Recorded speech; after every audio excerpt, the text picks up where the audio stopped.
Cast is now starting. All attendees are in listen-only mode. Good morning, David, Agis, Ralph. Good morning, everybody.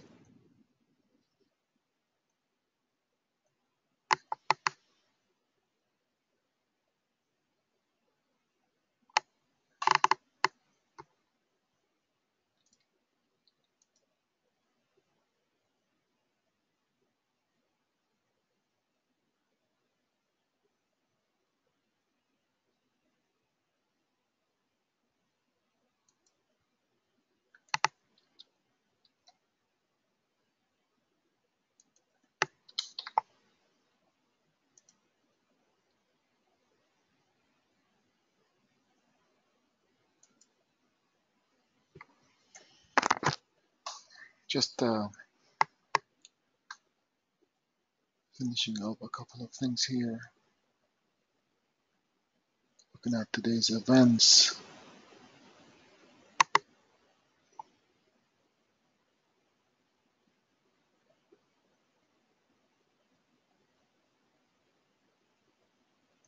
Nat gas is at 10:30. We had core CPI and CPI 8:30 this morning. Camille, good morning.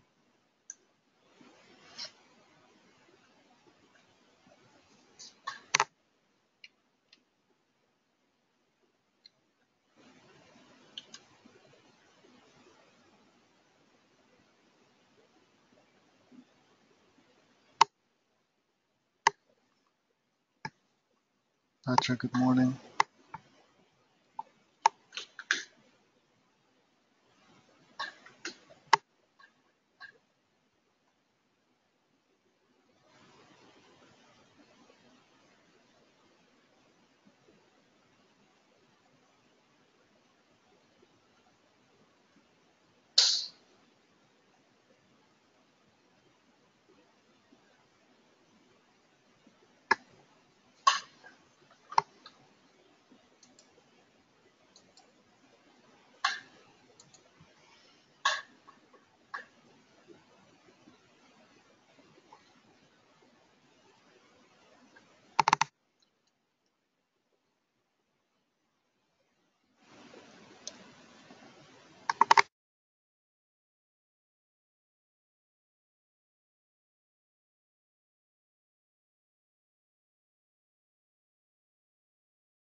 Um, let's wait.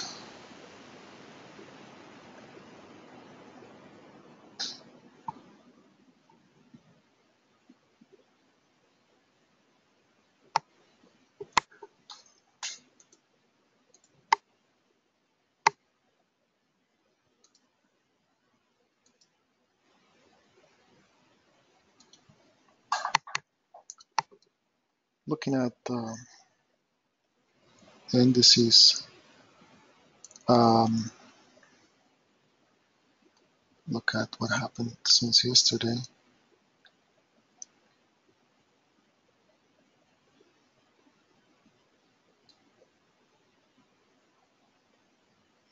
This was the day before. Yesterday we had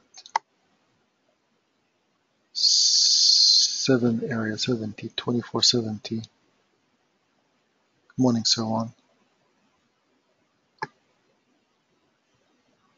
24, this area, brought it down. Now we're back up again.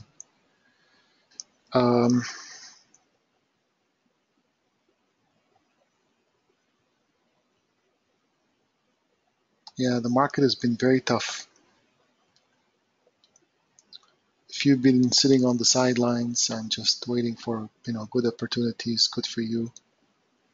I know I have been waiting for good opportunities to call out trades. Not every move is tradable. Nasdaq. This was on the 10th, 2 days ago. Yesterday we had 90 level, 72.90 area right here, 89 or 88 here for the move which I suggested, and I was hoping for 16, 71.16. It came to 40. Morning, Gary. Wow, market is relentless. Well, as long as you if you follow these, take profits, move your stops, you're okay. Morning, everybody. Good morning, Daryl. Simon is wrong. There's a lot of good trades there. Just whether you want to keep your money or not. Yeah. I should say not a lot of good trades. There's a lot of trades. Yeah. Well, yeah. Simon is impeccable, guys. Listen to him. When the markets are tough and there's a lot of noise, he's right. Sometimes, just like, I keep saying this: don't trust the market. Always take profits and move your stops. Well, yep. Yesterday I was about 90% sure the Nasdaq is coming back down to 16, 71.16. However, I mentioned 72.50 area, 50.50 here, right here, this area is going to be strong, big support. And voila, look at where it bounced. This is 50. You see this? And it broke it by a little bit, but it ended up bouncing. Mm-hmm. So even with this, I told everybody to be careful. So, man, this market is, although predictable, but sometimes it's very tough. You don't. Well, just like last month, we get the June 28th. We had, it was Thursday, and then we had that incredible trades where we had the RTY, the YM, and the Nasdaq. Exactly. Each of them we ended up pulling 200 plus ticks off each one. Well, no, one of them was 140 ticks, but it was incredible. I ended up to a count that was 800 to 1,000 ticks just off of a 2-day trade. Yeah, and that's how it is. Patience is key. You pick the good trades, and you never know when the opportunity comes. Yeah, I'm focused on less trades, more profits. So let's wait and see what's going to happen today. Gabriel, Gary, good morning.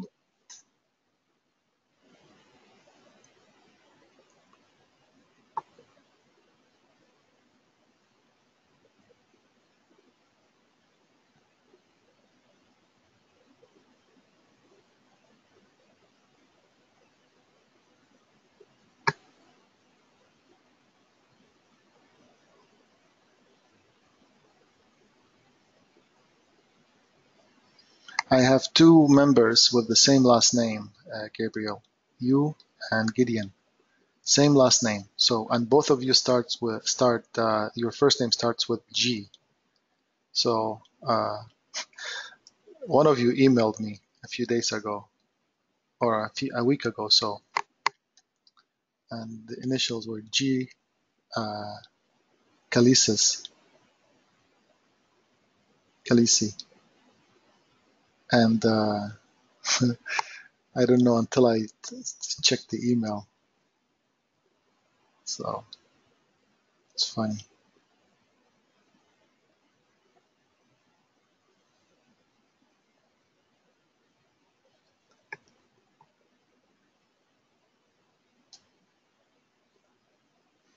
Yeah, I know. Same last name though.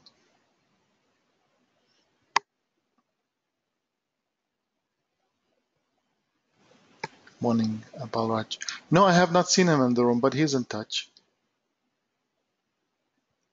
Are you in Australia, Gabriel?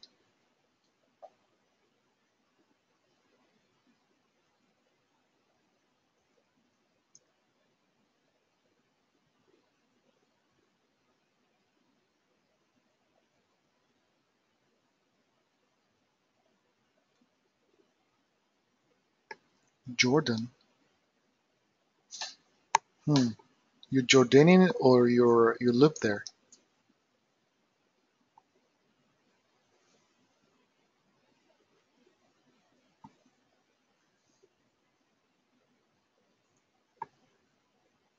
Wow.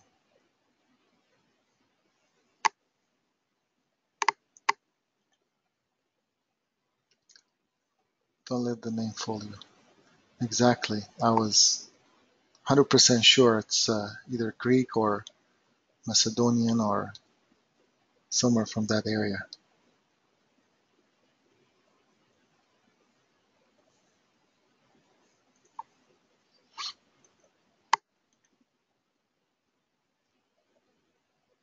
Gabriel. Orthodox? Palestinian? Maybe? That's why? The name? Catholic. Okay. Yeah. Same as us.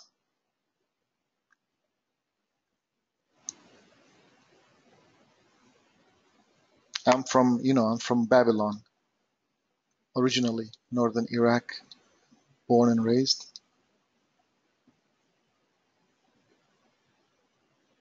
So I still speak the ancient Aramaic, which you are pretty much familiar with, right?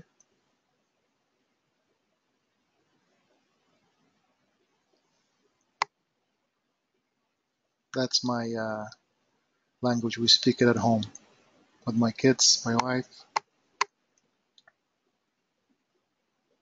Oh, does your wife speak it too? Yeah, we came from we met here in Canada, but we came from the same neighborhood. We met Oh, gotcha. That's coincidentally right. That's here. right. Yeah, That's right. I remember you saying that. yeah. You're right in the same neighborhood. That's right.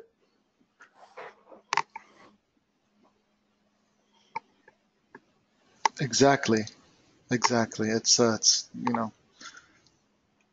after the war we had to flee the country, and then we met here, and that was about 20 years ago. 20, What were the 20 fi- what were the five? Excuse me, Simon. What were the five languages that you speak? Aramaic. Aramaic, Arabic, of course. I grew up in the country. I speak Kurdish because I'm from northern Iraq. I spoke Turkish because I lived in Turkey after the war for a couple of years, and English. Gotcha. And do you Spanish too, don't you? No, no, No. no. I tried to learn Greek because we have some Greek touch in us, and especially my wife, but they don't let you learn Greek because, whenever you visit, they all speak English. So the hell with that. It's a difficult language anyway. The hell was that? Yeah, David, it was meant to be, really. Good morning, George. Good morning, everybody. Well, Gabriel Alarasi, nice to know. Hopefully, stay in touch. My favorite coffee comes from Jordan, and I'm kind of addicted to it. Al Amid.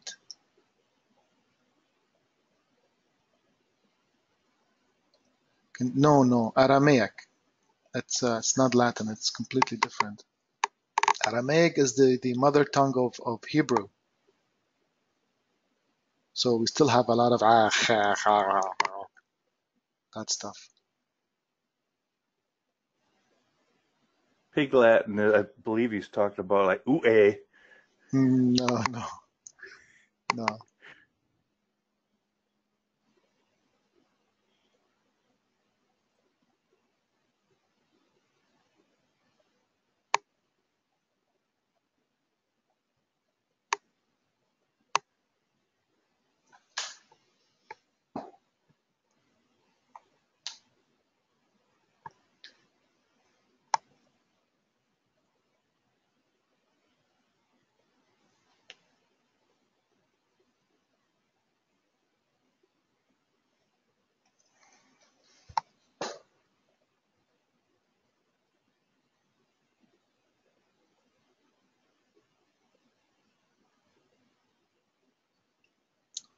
it is going to be a tough morning. I can see from the market's movement. However, I will do my top down.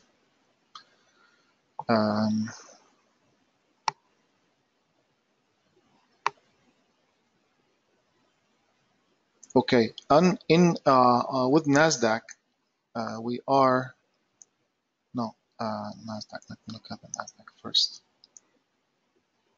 Let me look at the big frames too.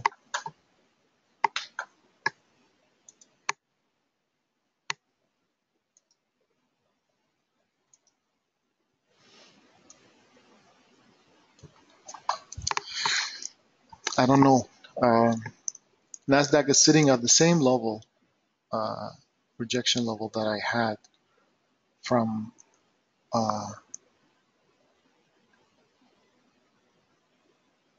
the beginning of the week. But now we have a new level, which is, I think, the final point of defense. If it breaks it, it's going to go to all new high. But now I have 73.11, 73.1150. So I would say NQ attracted to 73.11 to 73.15 today. So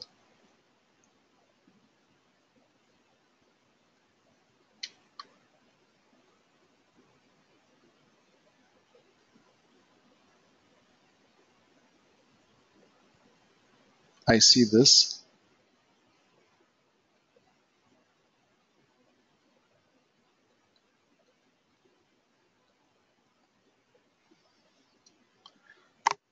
Yet to find an entry. Our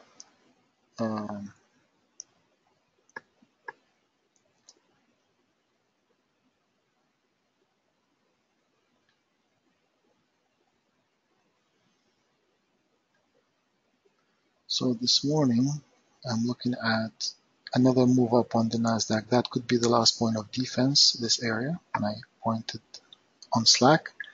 Also, yesterday's short call, which I called, it was a suggestion for a trade.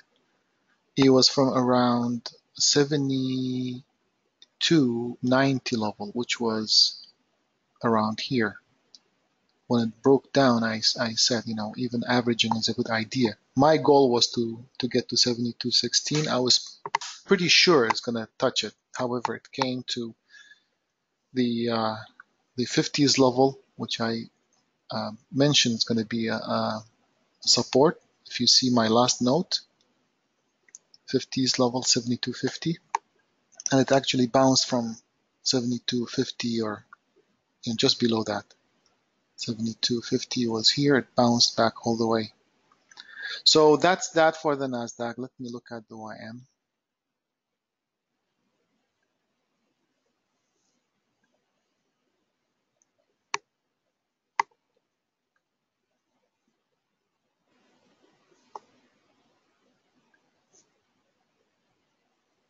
YM is bothering me. Why? Because it has more range to cover, and that might bring the Nasdaq to even above this level. So YM has more range to cover, and it might really bring the Nasdaq above the level that I mentioned. So YM, for now, I see attraction to this line here, which is just below 60, 24,960.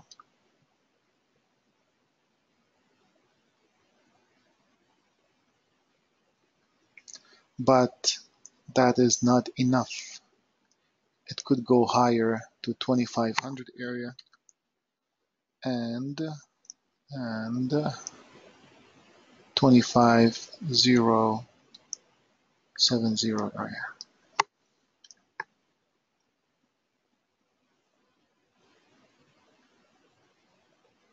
Of course, things might change later. So YM attracted to 249. We get the exact price. 45 area and possible another move up towards 20570.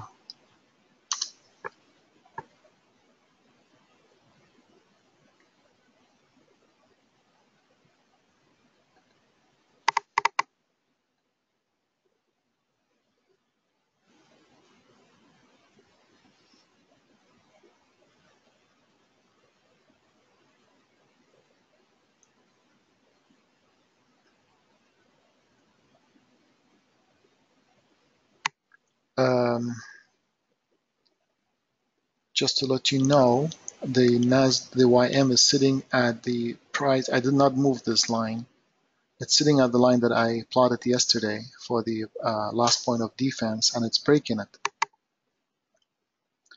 This area was our short from Tuesday. Wednesday, yesterday, our short call, which I suggested, it was not official, at around 24684, which was somewhere here in this area, here, and it brought it down. I was hoping for a new low, and I was hoping for this level and a new low, but it came very close, and all the way bounced afterwards. So today, let's see what's going to happen.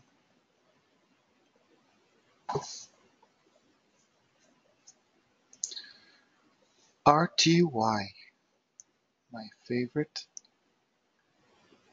That has not been moving properly.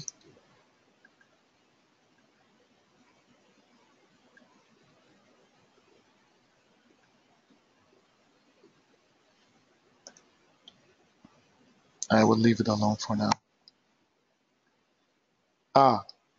Okay, RTY upper level is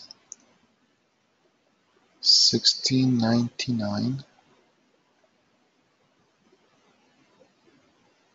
Yeah, but it's very close. Yeah. I'm going to remove, let me see. Hold on.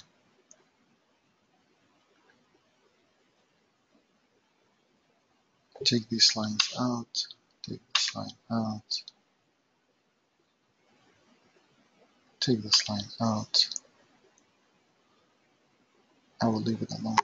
I don't have anything on RTY. Copper.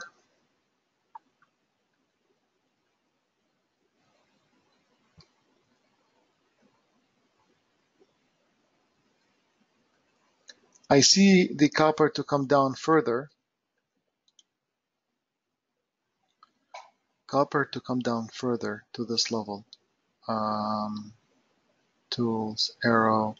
I see this level here, and I see this is the final point of defense. So I see these two levels on copper. However, again, I don't have a safe entry point, so I would leave it alone. Maybe we'll find something. Overall, I'm expecting the copper to bounce back up from actually 2700 area. Big time. Once it gets here, to bounce back up.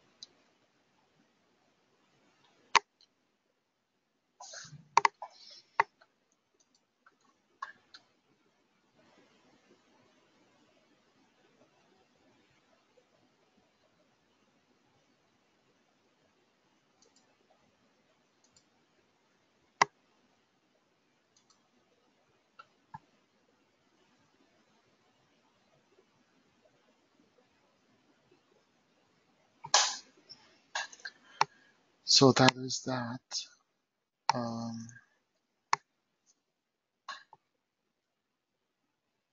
You see anything in gold, Simon? yeah, you mentioned the gold yesterday. I looked at it. It's still very weak.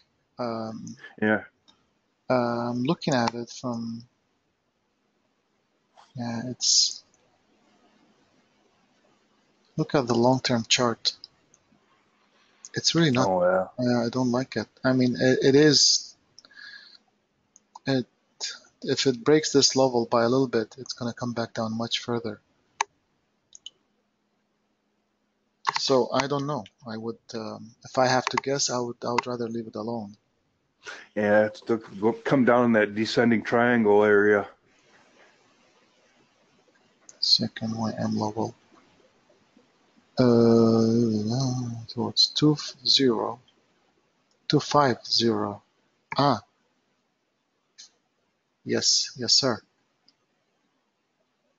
2506. Yeah, 250. I'll fix it.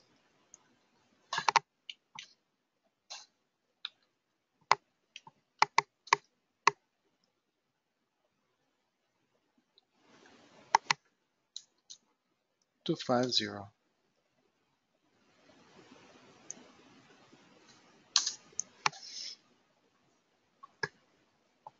Thank you, Balraj. Yeah, I'm a bit skeptical about the gold.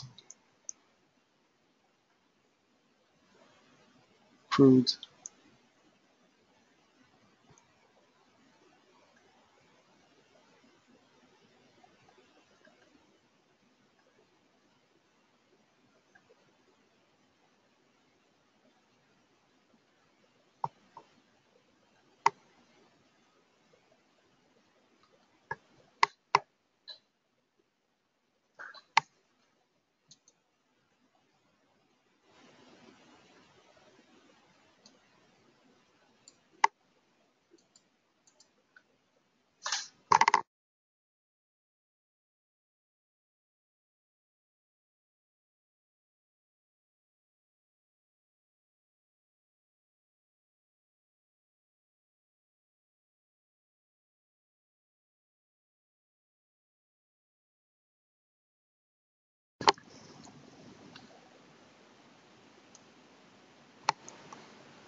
You're on mute, Simon, I think. Yeah, If you're thank talking. you. Yes, we have a support on crude around here. So this is the do or die level. We can see 69.20 if it breaks, possibly 70, 69 here.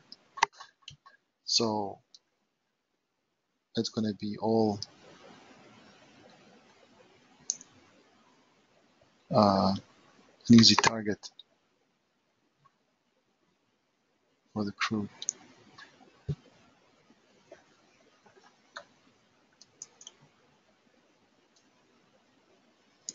Yeah, crude is a downtrend. I don't know. It looks like it's a big support, but on the other hand, the momentum might break it easily. So I will leave it alone. So this level here, it is your do or die.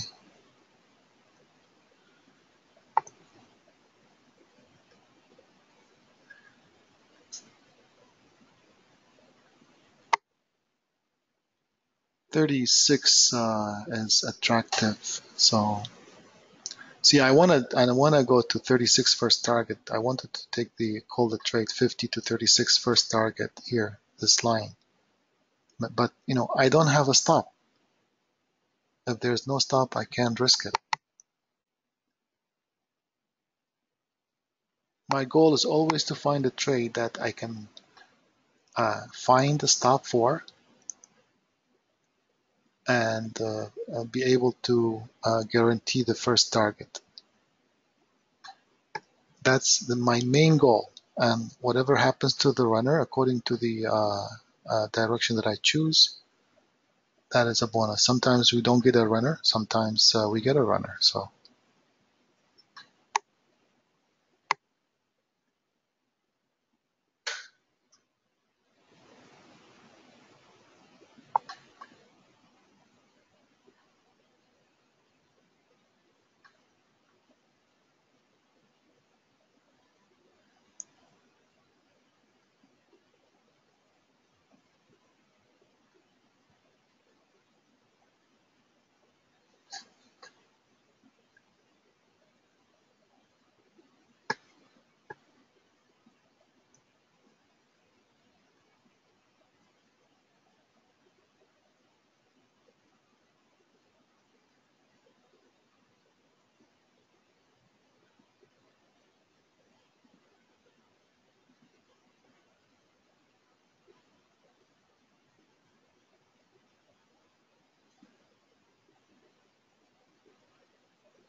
I'm trying to find a long. I think bottom of the.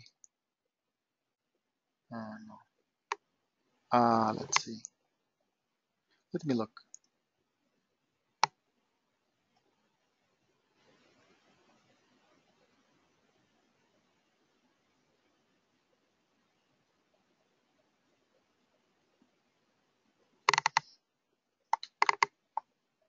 This one here.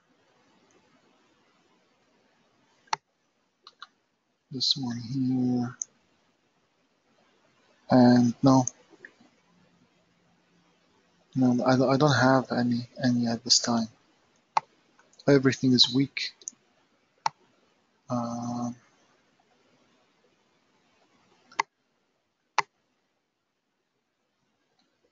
I think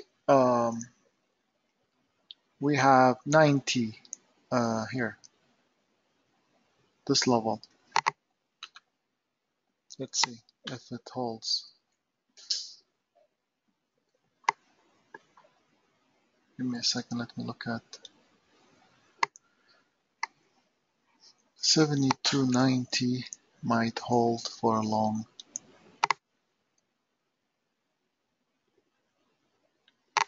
Thank you. Support 72.90.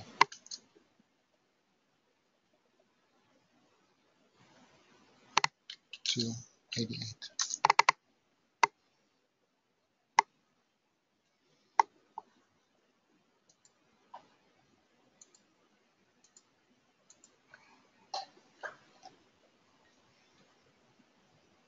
I can only call it here because it's going to be a scalp if I find it.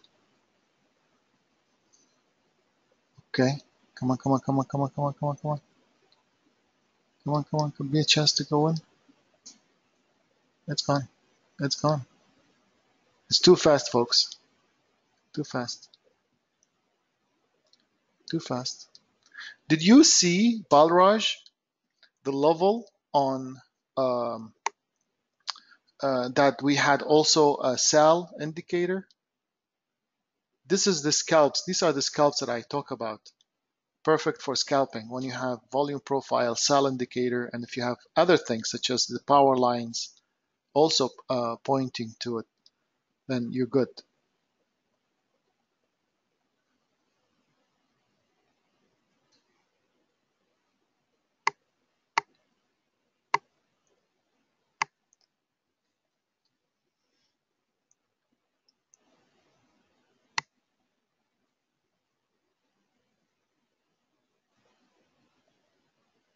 It's too fast for me to type it and call it, folks. Anybody took it, you're good.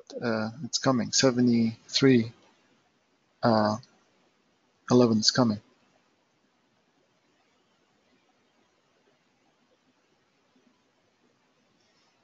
See the hesitation of the open. Anybody took it? 9088 area. You see the hesitation?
YM. Let's see. YM.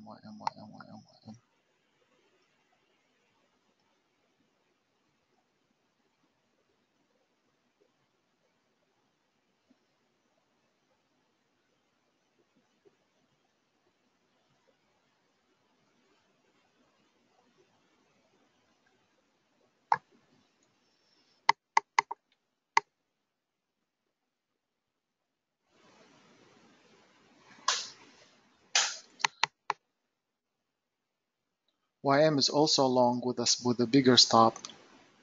I need to know my exact stop. If anybody takes the YM long to the upper line, make sure you have a bigger stop, which I don't like. I don't like bigger stops, especially if it comes with if we decide to do a scalp first. So I want to limit it to under 10 ticks, which means we have to touch 40 or 43 area.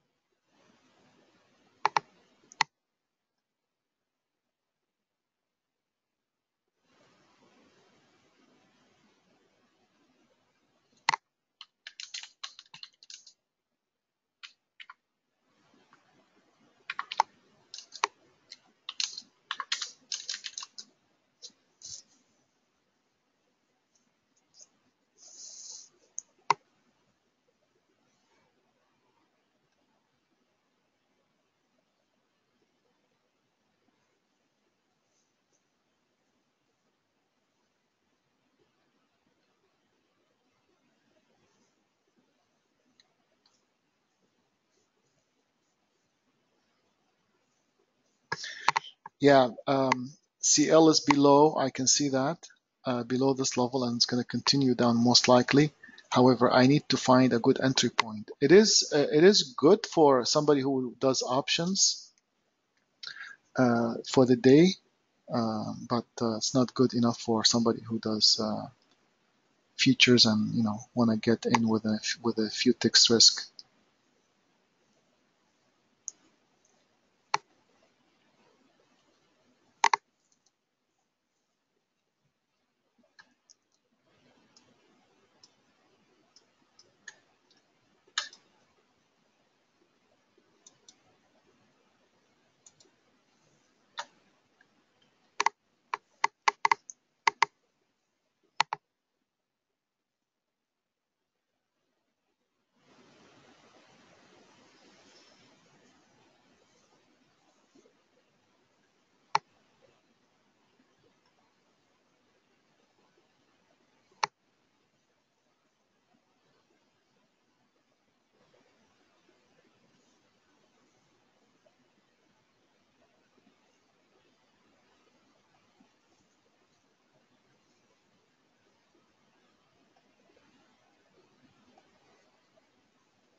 Anybody in the Nasdaq, folks?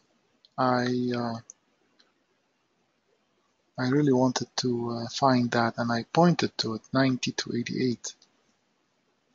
Look, this is third day in a row, folks, where I can find the direction, but I cannot find a single proper entry. Oh, you chased it with the stop loss? Good, excellent. You have to, Patrick. That's smart. This was a big move.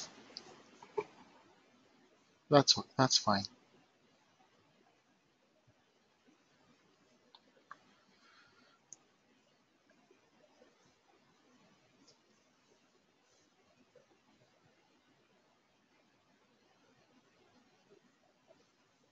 Wow. RTY, we might see it also bouncing up.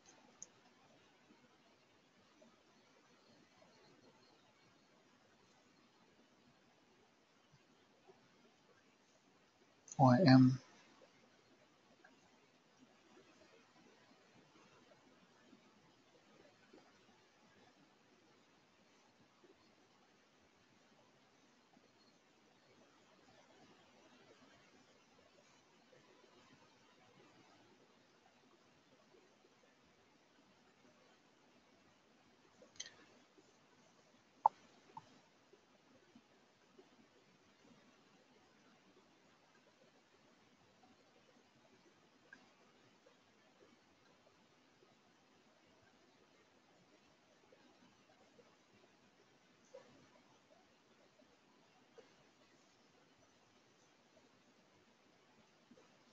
No, Nasdaq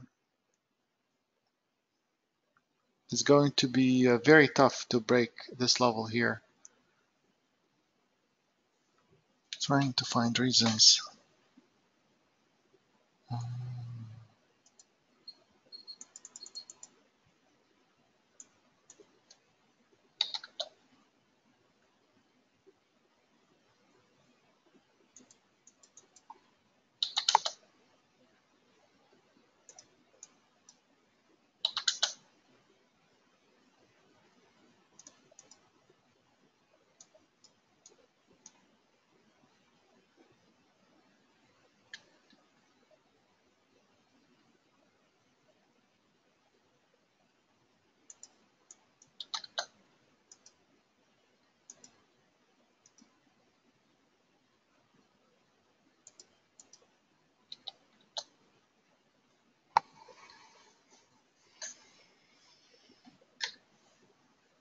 I wanted to actually find a short from this line, Brad. Yeah, I see that. That was my initial target. 11 here. Good job. Here.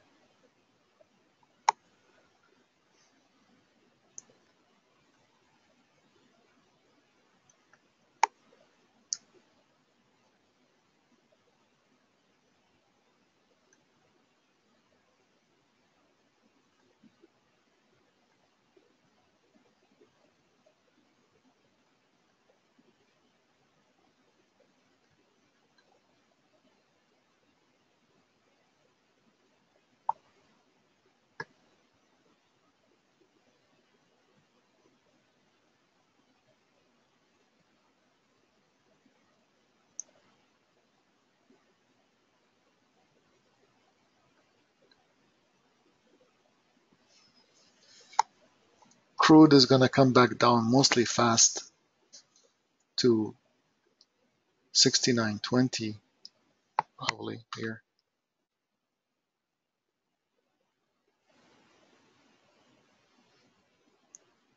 These are a bit weaker than normal, right, Brad?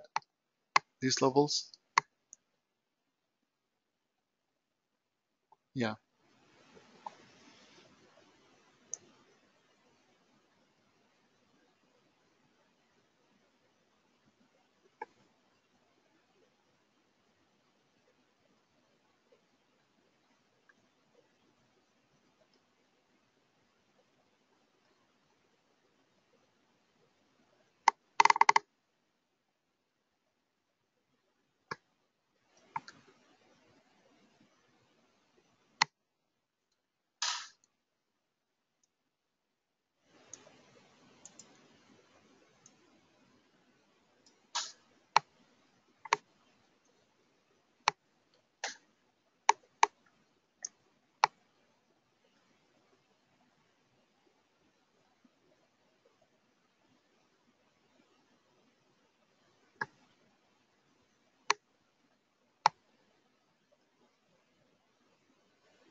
We have more support on YM in this area. 2400 could be a long on YM.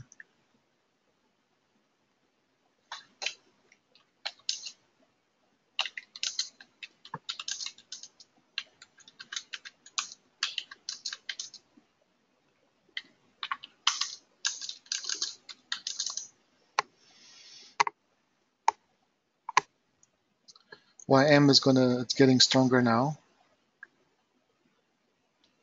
YM is getting stronger, folks. I want to find a long, but again, it might not come back down for a good entry, but it looks like a swing long to the high and possibly even higher. Let's see if I can find a retracement down. If I don't find a retracement down, I might call an averaging style trade, or if you have options, because your stop loss is below 4,800 area anyway, just below 4,800 area. So careful.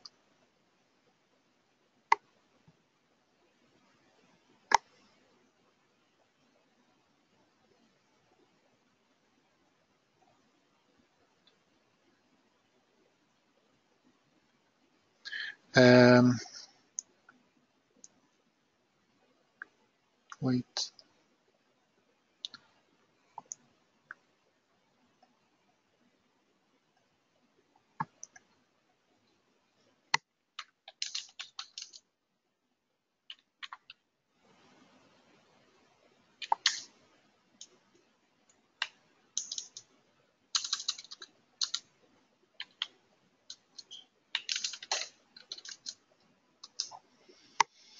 If you want to grab the YM long from whatever area you have, your stop loss is below 4,800. So if you grabbed it when it came back down to 10, 18, here 20, it's going to be a little bit random between all of our entries. It depends on what you can get. The lower the better. Um, I would think stop loss has to be below 24,790. Stops at 24,790.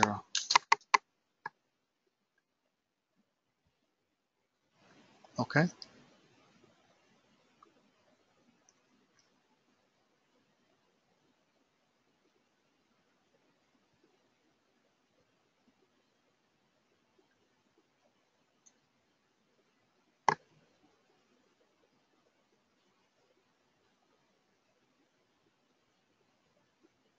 This is your best entry level right here, 80. And if it, this is where I'm saying this is your best stop loss area because it's just below it.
I also want to see the NASDAQ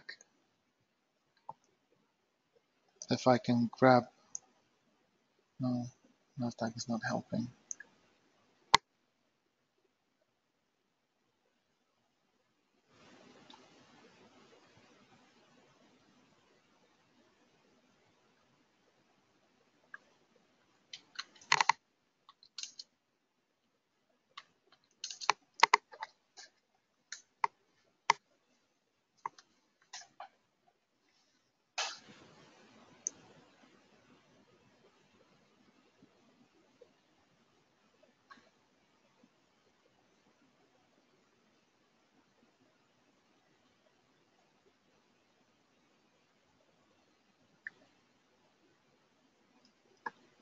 It's a do or die level, so you have to be careful. I'm thinking 30 to be a good, or 15 ticks, whatever 15 ticks means to you. I have first target to be at just below 30.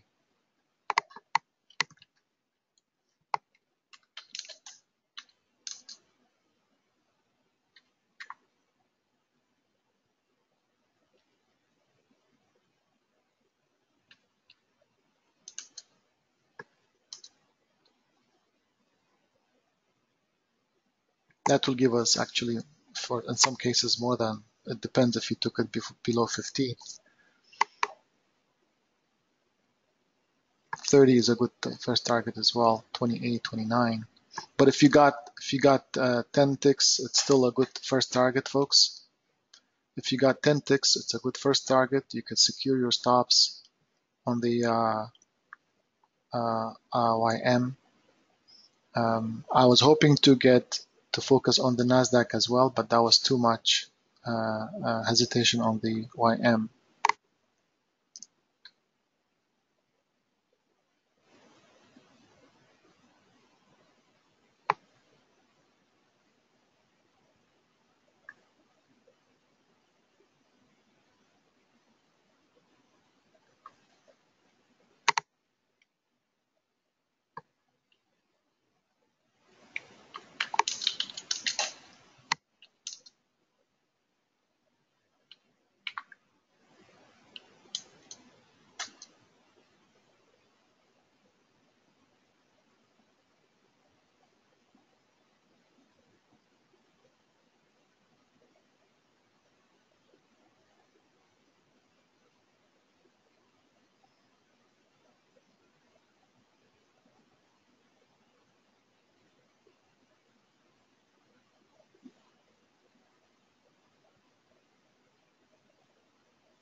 Move your stop.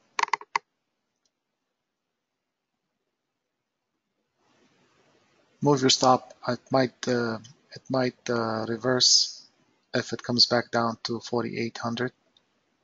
But also we have a chance to go for a big swing.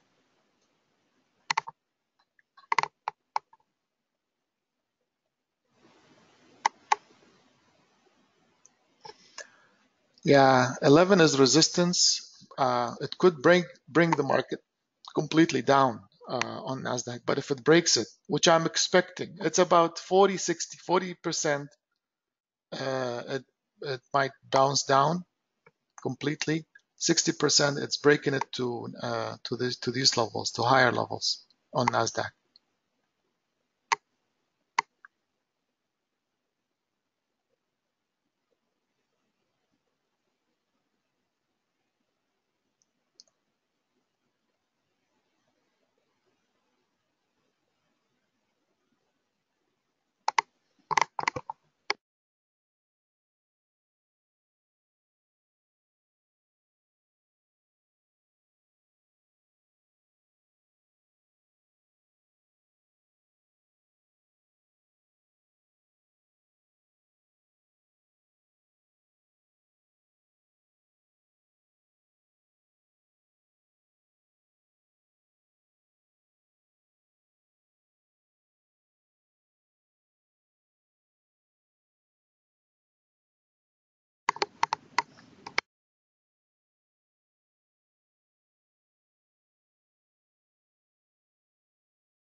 Did I say it wrong?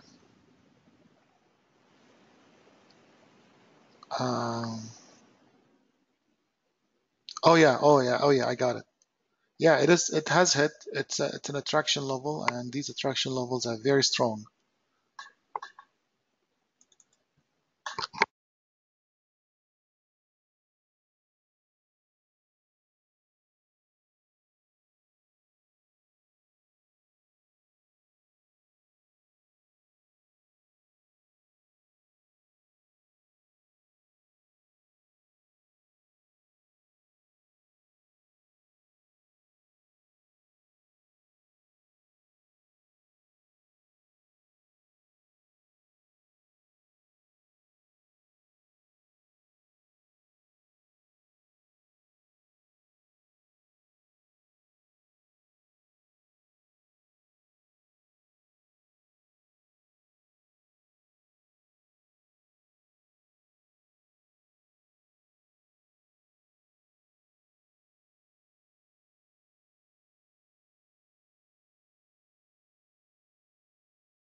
Yep.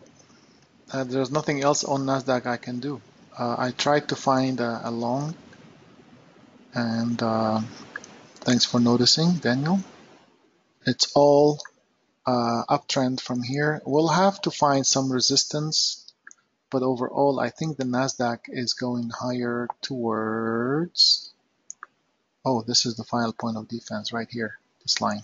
Let's see. Let's see how the Nasdaq will behave here.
Where's the Nasdaq here?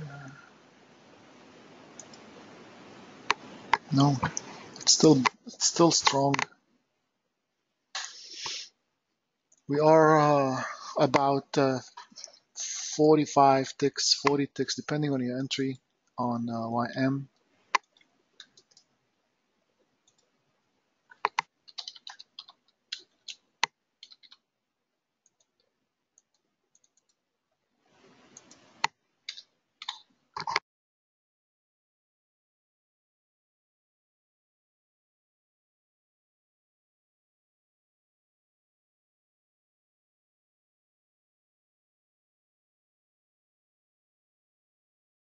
Anybody got below 10, 24, 8, 10 on YM?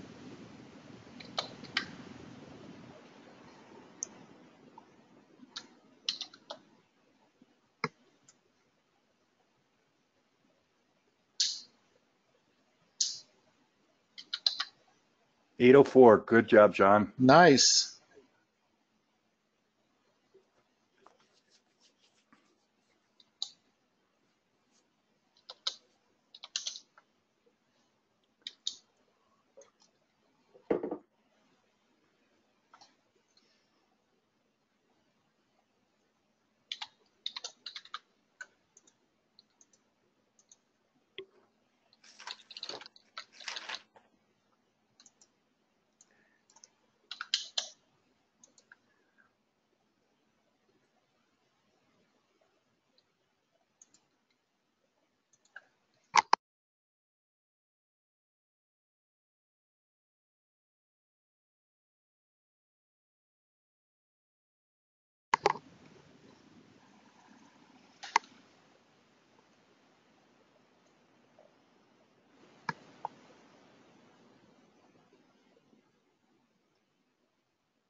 Moving stop again.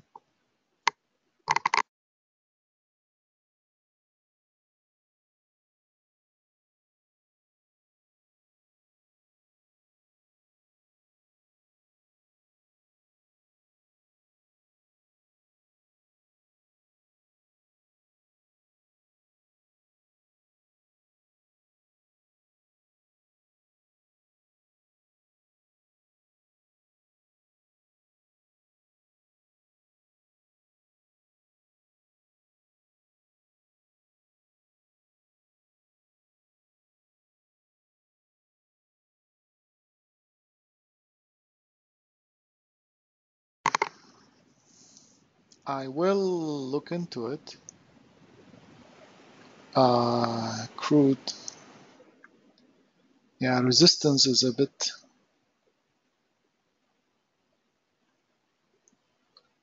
No, I don't have any strong resistance.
Folks, do you see these on the NASDAQ specifically, for example, how these attraction levels are working?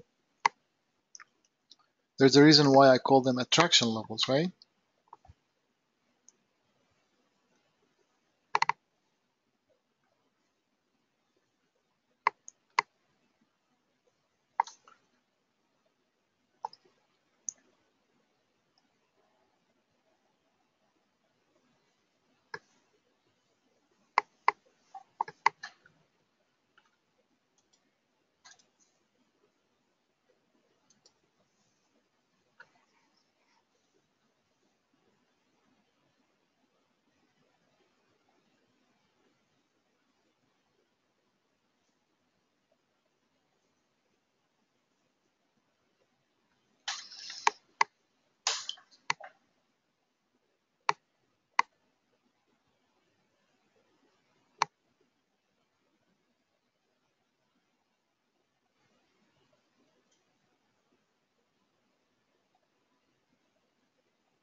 Good morning, David. How you been?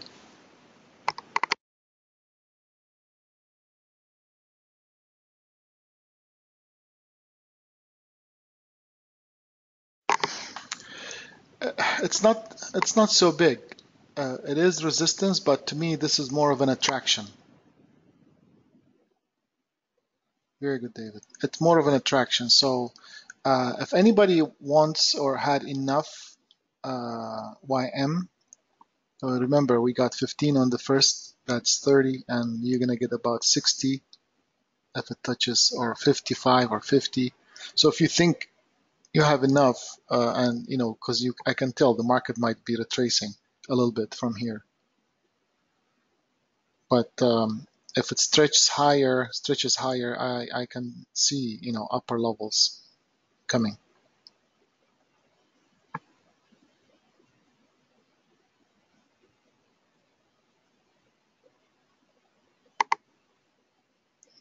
Now, for those who are with us this week in trial, how many times I pointed to the direction and it did not work according to the direction? It's always there. This is the main thing that you will learn, the direction. Whether I was able to find a good entry or not, sometimes I can't because it's too risky, but the direction is always there. Correct. Simon's got a great read on the markets, and he knows, and there are some days where it's going to be the Brad Chapman type of a day. We're at the scalpers market. Yes. Versus a trending day.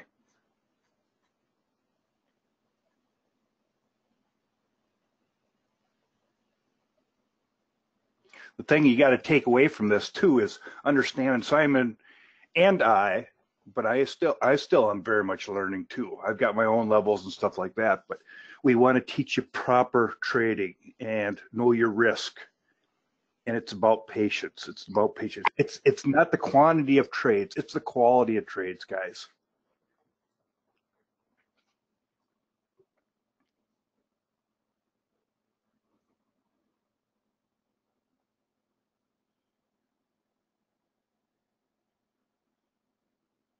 You are correct, Bill. Absolutely. Got to remember, guys, I was 4.5 years ago. I had a lot of people in the room are tired of hearing this, but I had a friend of mine recommend coming into Simon's room, and I sat in Simon's room and sat there and watched, and I paper traded. I paper traded for months.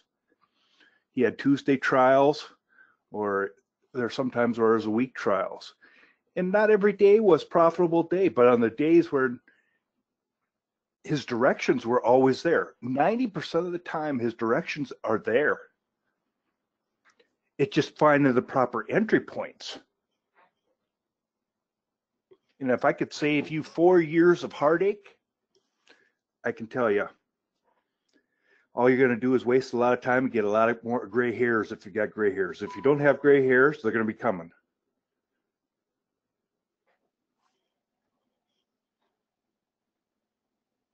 Yeah, I'm very relaxed. Thank you, Daryl. I'm very relaxed. If it comes to me, I'll take it. If it doesn't come to me, I'm not gonna, try and impress anybody or just call out trades just for me to, put it in my trading log. Doesn't make sense. That's why we offer It's like trials. yep, exactly. And that's like Simon says. Simon Simon says, says. no. Simon says. It's sometimes the markets give you a lot of white noise, a lot of chatter. And the idea sometimes is to save your powder and just wait. Just wait. The trades will come. You just got to be patient.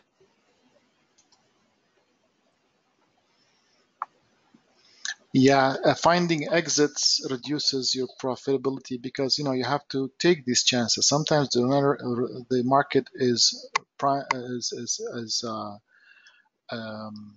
what do you call it, ripe for runners, and it will just run in your favor. You have to give it chances. Again, I don't trust the market. Just like maybe you have the same situation, Bill. Here's what I do. I mentioned earlier. One second.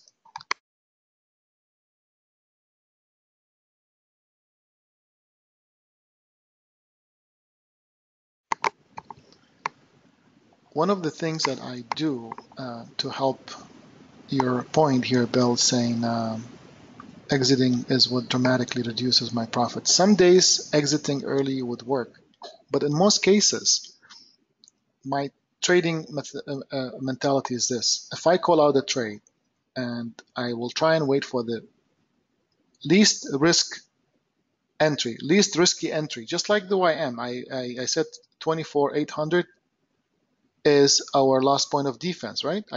Here, that's what I said.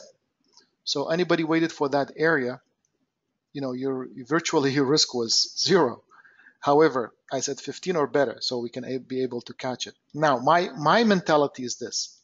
If I can catch my first target, because it's 3 contracts, first target, let's say 10 ticks, 15 ticks in this case, that is 30 ticks.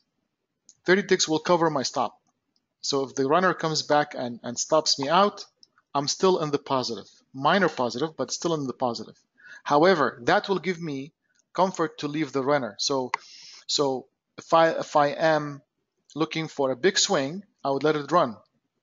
See, the worst I did, the best thing I did is I moved it to 24,800 and now to 24,810. So now I'm comfortable. If it runs in my favor, I'm good. If it doesn't run, I am good, but not as good.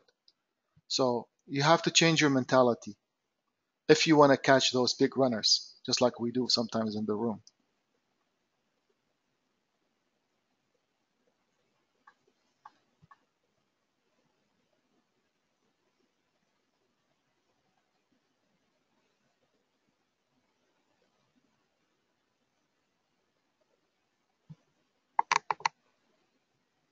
Good job.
Nasdaq is gone.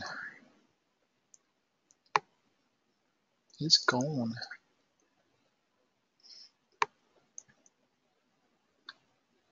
Talking about picking the wrong instrument, right? Look at the YM. Too slow.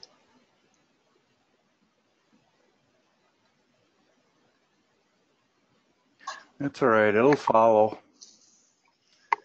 Just doing a little retracement. I hope so.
Where? Where do you see it?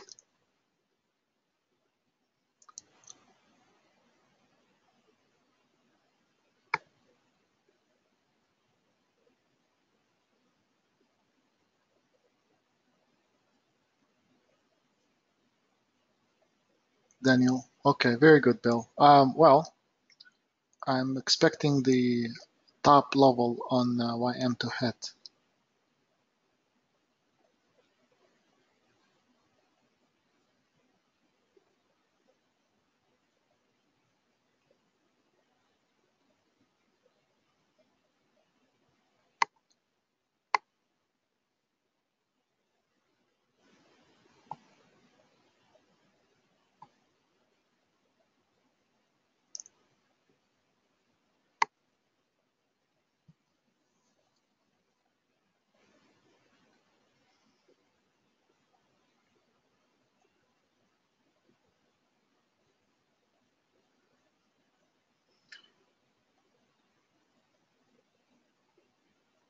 Oh yeah, these levels will flash if they are not strong enough.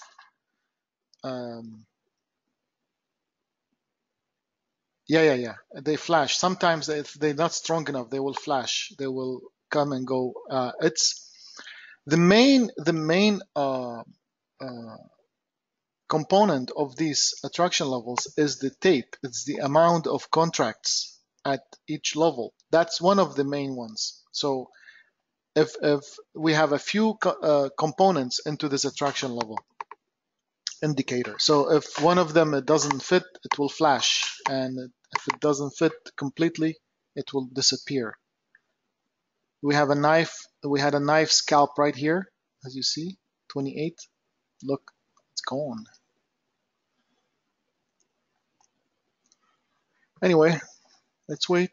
I'm hoping to find a good entry on crude as well.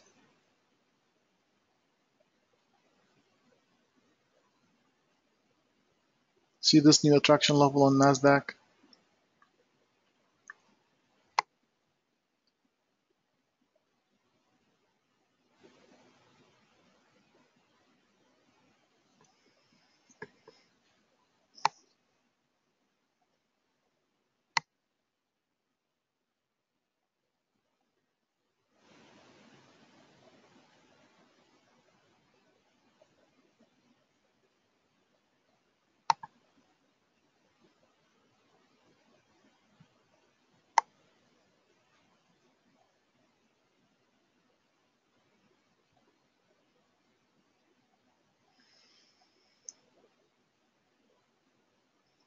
Yeah, it could be resistance.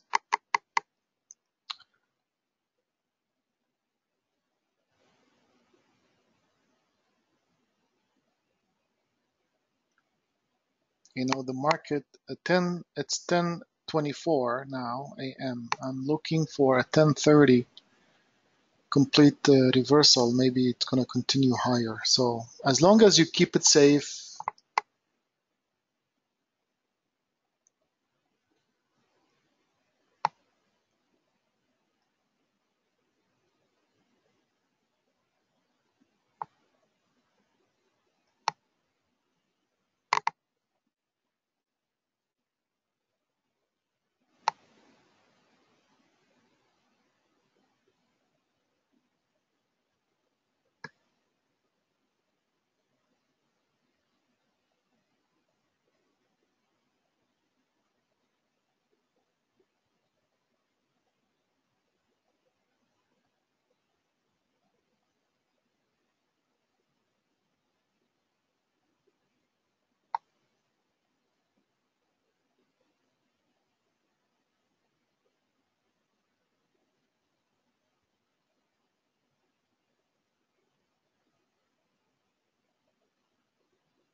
Here's uh, here's a great example of sometimes I would avoid a trade. You see this line here, the Magenta line, and also Brad pointed out, it's a great attraction, but it's also reversal area or resistance, it might touch it and bounce down. And furthermore, we have power lines. See these power lines. So it is kind of strong for a scalp, or it could be a scalp and then continue down. However, if I look at my charts on the NASDAQ, anywhere I look, long-term, short-term, big frames, small frames, I don't see a valid stop. See, I'm looking at my big frames as well. I don't see a valid stop, meaning I don't have a volume profile strong enough for me to be comfortable with having a stop loss there. So I will let it go, even though there's a chance for it to touch and bounce down. I don't have a stop. And I don't like to trade with levels or call out trades with levels that I have to guess a stop. Brad uses the tape plus the volume profile, and he has some stops that is, and he's looking for quick scalps only. See, it touched and bounced down immediately. So that was enough for him to grab his first target. But for me in the room, it's not as easy because, calling it, etc. So just for you to know. 3 ticks, there you go.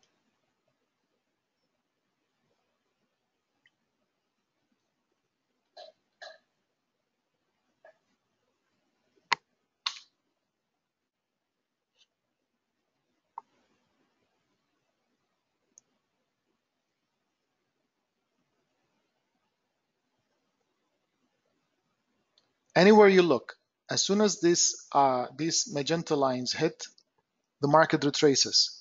So if you're a very quick scalper, yeah, 30 times a day, 6 contracts. See, that's what he's a professional scalper. That's what he does. You can do the same, providing that you learn how to use volume profile with these levels, and you could do the same. But everybody's trading style is different, right? Exactly. A lot of times with me, I only trade 2 contracts. And my broker loves me. Yeah. they should do your laundry too. They should send a person to do your laundry and mow the lawn and maybe even golf for you. Exactly. A trip to Hawaii wouldn't be bad either.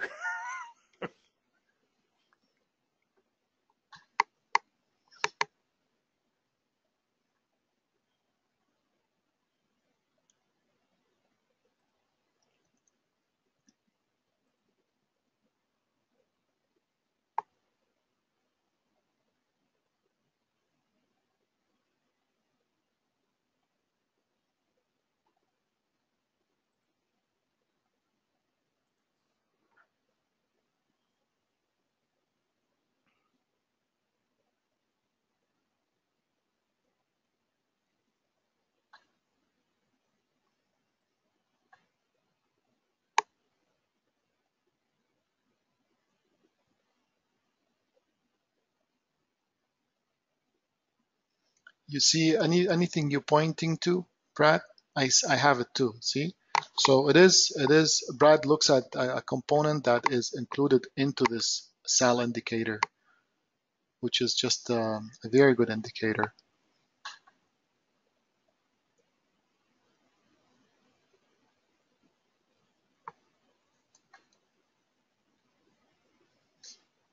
The one thing, excuse me, the one thing that you could do with the SAL indicator is you can right click, go to studies, go to SAL, and you could pick 30 levels or 10 levels depending on how strong are your trading style. So if you're looking for big swings or just big moves, you can go to 10. Just look at the last 10 strong levels. I'm doing 20 for the sake of these sessions because I want to mix some short-term and long-term trade calls. So 20. So I see 20. Brad doesn't have that filter. He sees them all. And you can do that. You can do 50. All right? You can do that. You don't need to filter if you don't want to.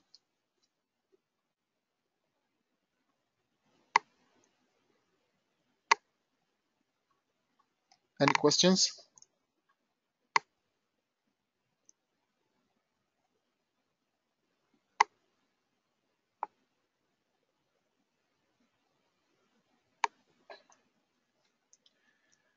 It's 10:30. I'm hoping for a reversal. You know, YM. YM. It's asking me, it's tempting me to get out. YM, I want to move my stop. If I go higher, I want to move my stop loss below this blue line, but not yet. If we go higher, I'll probably ask to change my stop.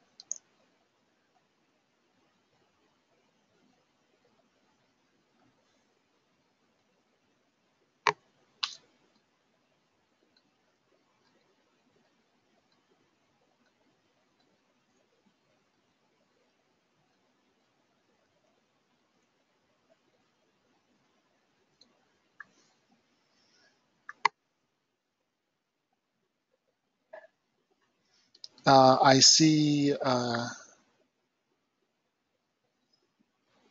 you mean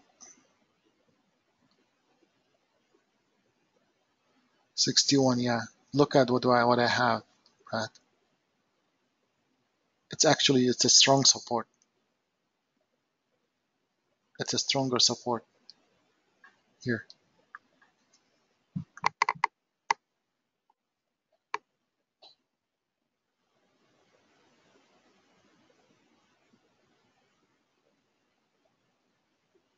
No, wait, I'm just, Steve, these are, don't get me wrong, these are recommended trades. This is a trade call room. I call it in the room and I type it. Um, um, this is not necessarily maybe suitable for you. Maybe you're looking for somebody who shows trades, who's actually trading. But this is a trade call room, just calling out trades. And this is designed for mostly education. We have a very strong educational system here. And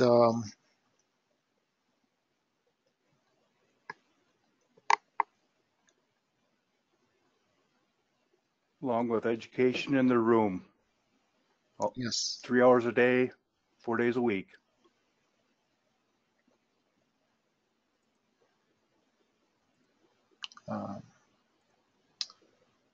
Is this your first day, Steve,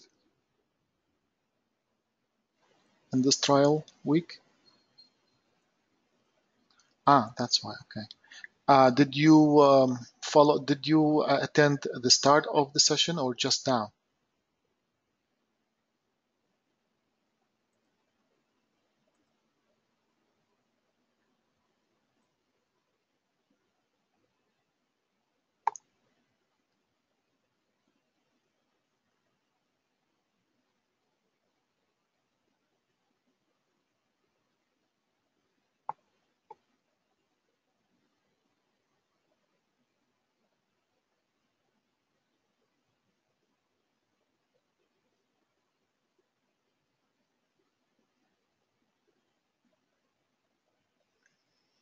Well, everybody's different, James.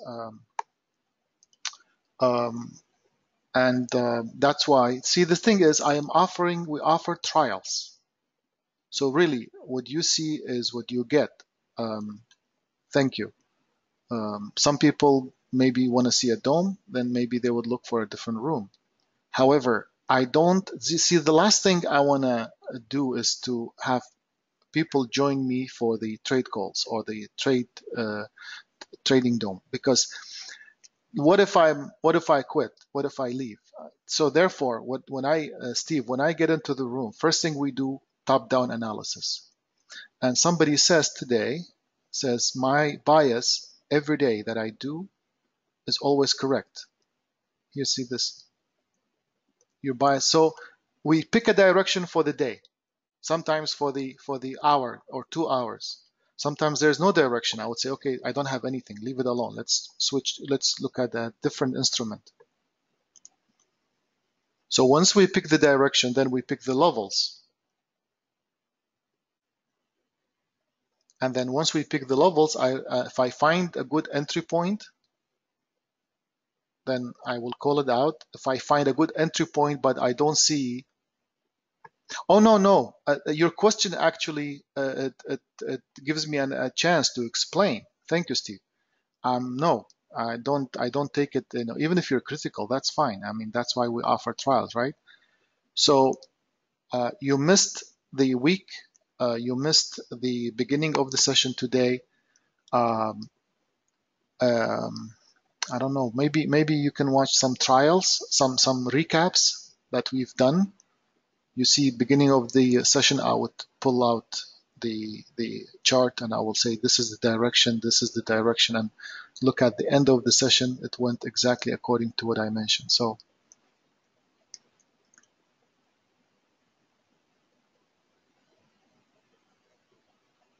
Bill, of course.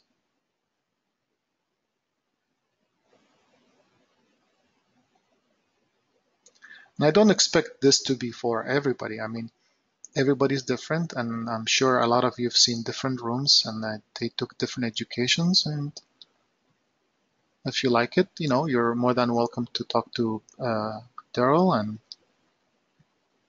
get in. You still get a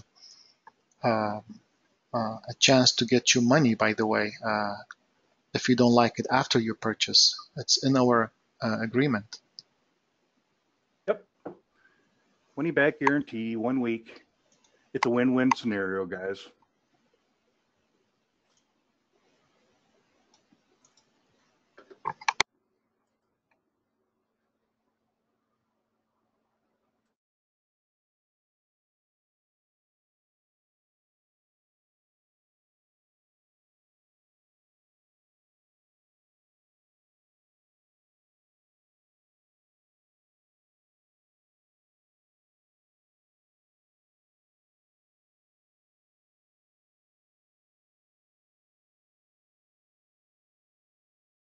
Bill, managing the risk to me is more important than managing the rest of the trade. For example, and I mentioned my goal is to, let me give you an example. I'm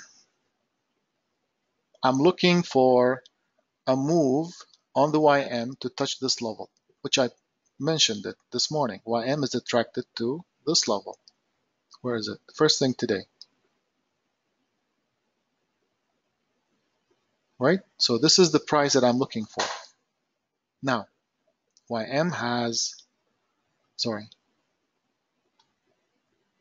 different levels of rejections and support. And YM is retracing down.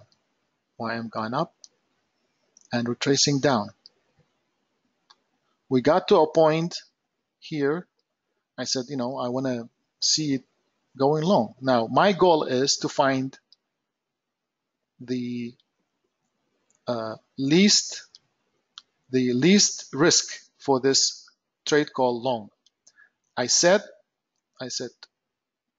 24,800 is our last point of defense, which represented right here, represented this level. So the market came down. I called 24,815 or better entry. So anywhere between here and here is your entry. Why here? Because I thought it could come back here and bounce. And this is the last point of defense. It could bounce. And stop loss was just 10 ticks below the last point of defense. So my goal is if this trades fail, instead of getting in from here, which is maybe 50 ticks, although I know it's coming back, or I can see that it's going back up, I would rather get it from here. Now, if it goes up from here, I miss it. That's fine. If it comes from here, it works in my favor, beautiful. If it doesn't work in my favor, my risk is smaller. Plus, when I grab my first target, when I called my first target, it means I am on the runner. I am securing my profits anyway. So if it comes back, the runner takes me out, I'm still out with a small profit.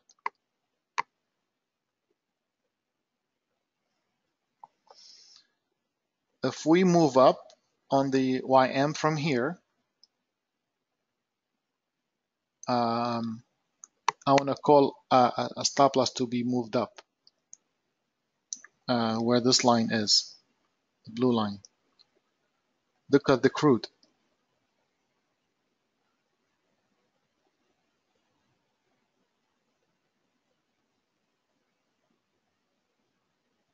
My bias on the crude was if it goes below this line, it's going to come back down fast. It came fast, it went back up, and now it's coming fast. All these attraction levels are about to get filled. See this?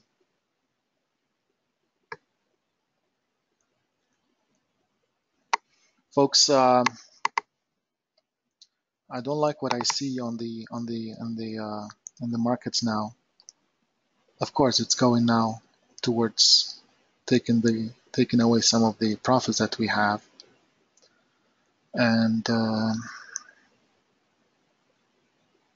let's see what we can get. Okay, RTY is coming back down to a very low support area, which means it's not supportive, and RTY might drag the rest of the market with it. So that might give us a chance to go in the Nasdaq short. Let me see if I can find an entry. Again, I don't do correlation, folks. Correlations is not something I look at or trade, or it has to make sense. Come on, YM.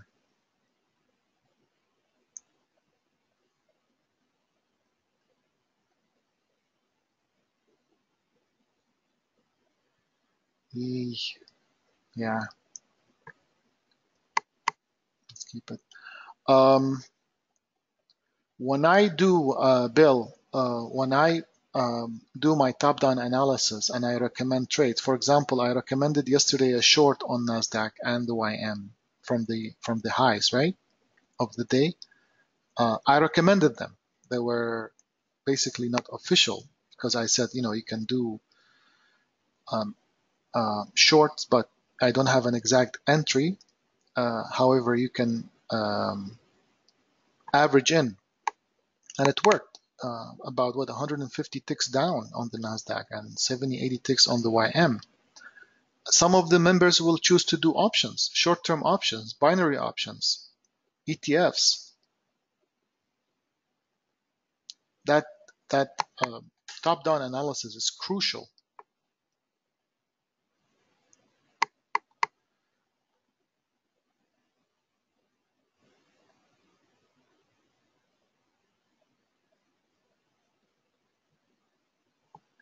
Yeah, 1030 was a reversal, an welcoming reversal on the YM. I don't like what I see.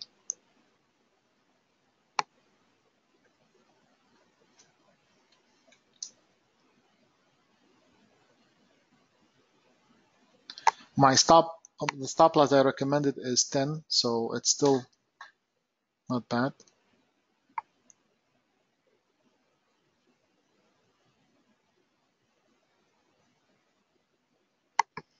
Nasdaq, we have a possibility long actually from this line, from this 36 area. See, we have also magenta lines. Yes, 36 exactly. If that helps the YM, we're good.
We have some support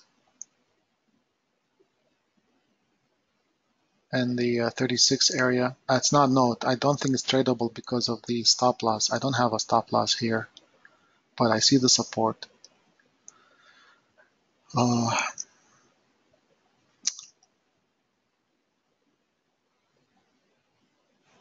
I see the same. 34 is right here.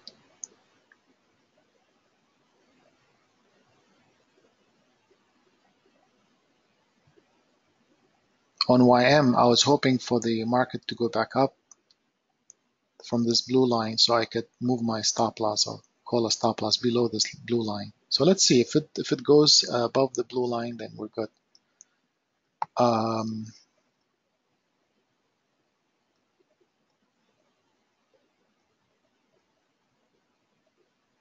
Nasdaq 34, yeah, looks good. 34, Nasdaq this level.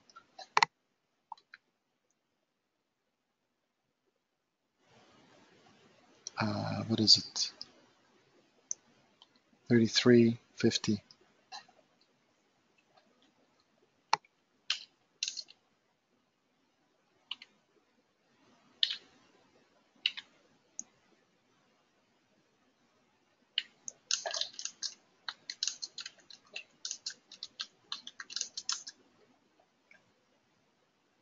Could be the final support before it comes back down. So I'm maybe thinking to benefit from it if it comes back down to 34, 33 area.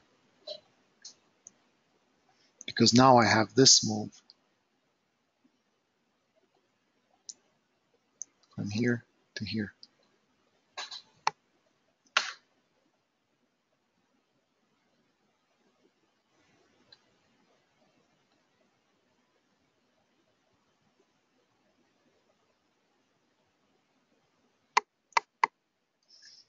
See this trade, if I call it, I cannot get a chance to type it because it's fast. It will start with a scalp.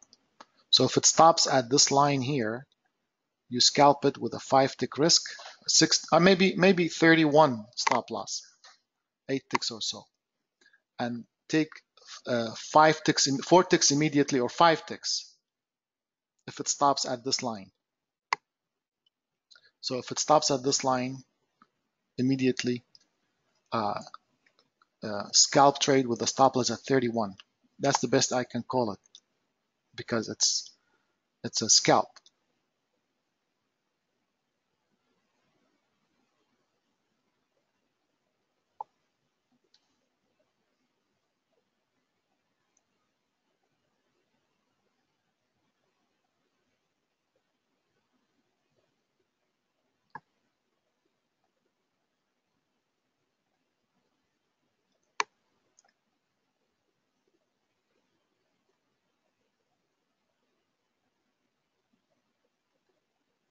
First target, that's it. See that?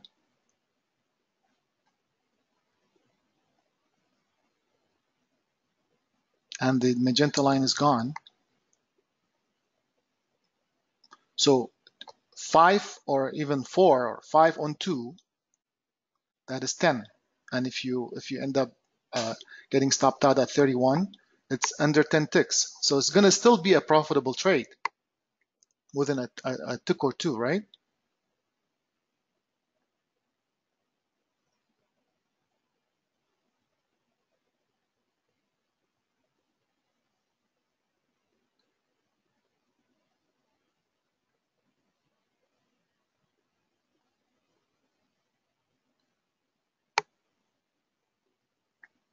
Last target will be the blue line.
Did you folks see that this is one of our trading styles, scalps? Balraj asked me 2 days ago about using volume profile and correlation with in combination with the SAL indicator, attraction level indicator, and that's how it exactly works.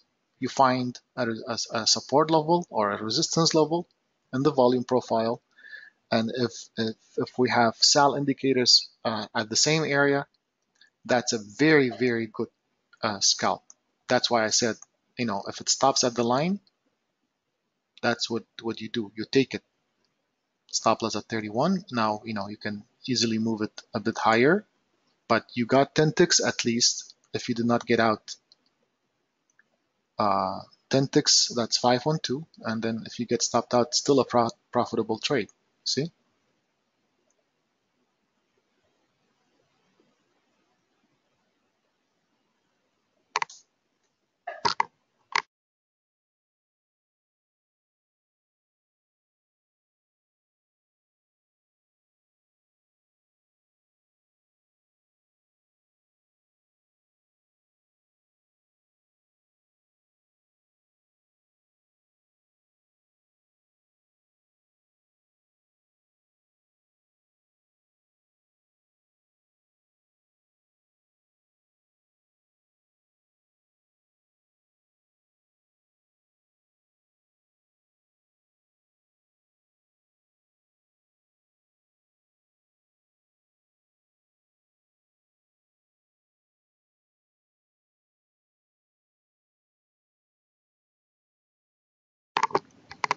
That was it, folks.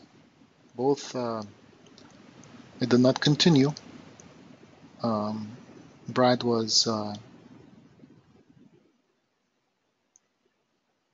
got out before it came back down. I saw a minor resistance, but I didn't think it's going to bring it down, but it did. As long as you secure your profits, your stops, it's important. Now I see the NASDAQ to go back up again.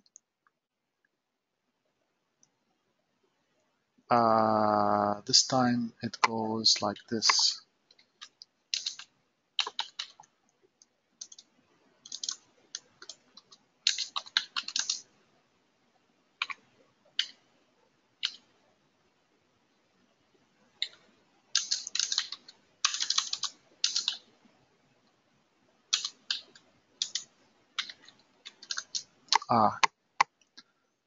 See, sometimes I'm looking at it.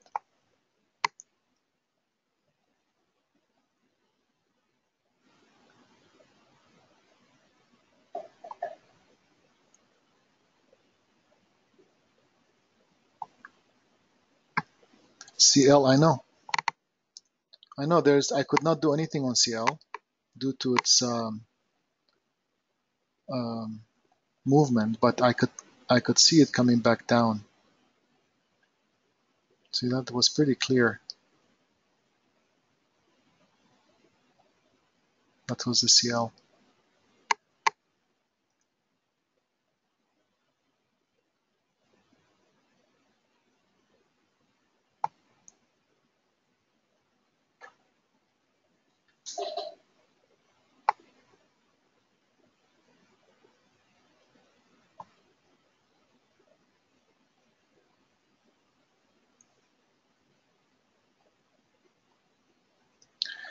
There might be another trade on NASDAQ. I don't want to, come on NASDAQ, give me a chance to call it again. I'm looking for the NASDAQ to go up to this line. I was looking for it to give me an entry from around 3250 area again. It's gone.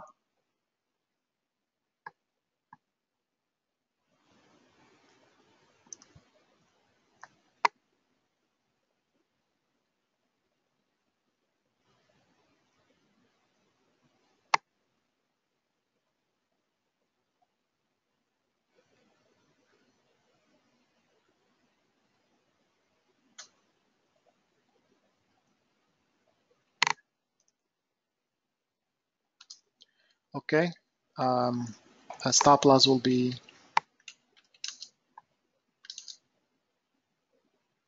7331. So it's still a small stop. If it comes back down to 33, right?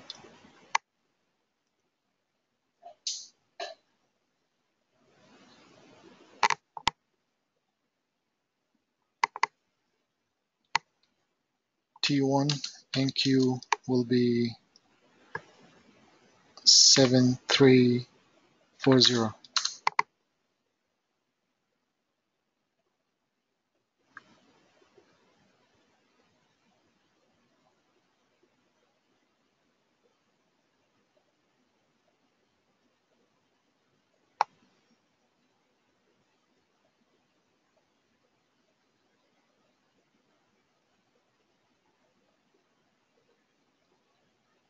That's it. Go back up, buddy. Go back up, up, up, up, up, up. I will call maybe 41st target. No, T1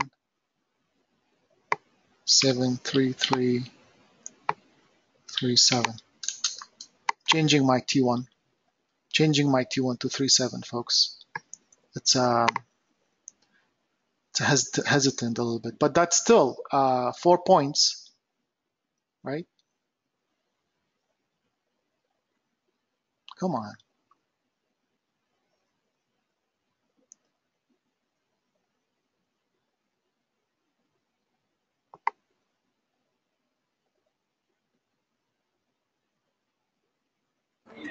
More intelligent. Yeah, 7337. That's 73,337. Just to let you know, guys. 7-3. Simon tries to do it. Simon's a multitasker and does a lot. All right. Thank you. Thank you, buddy. All right. Let's go, my friend. Let's go.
Come on, buddy. What's 1 point between friends? That's it.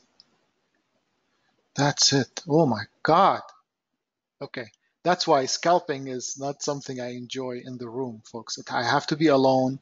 That's why you need to learn how to scalp. It's very good. If you master it in combination with volume profile and SAL indicator, but sometimes it's too fast for me to master it in the room and call it in the room.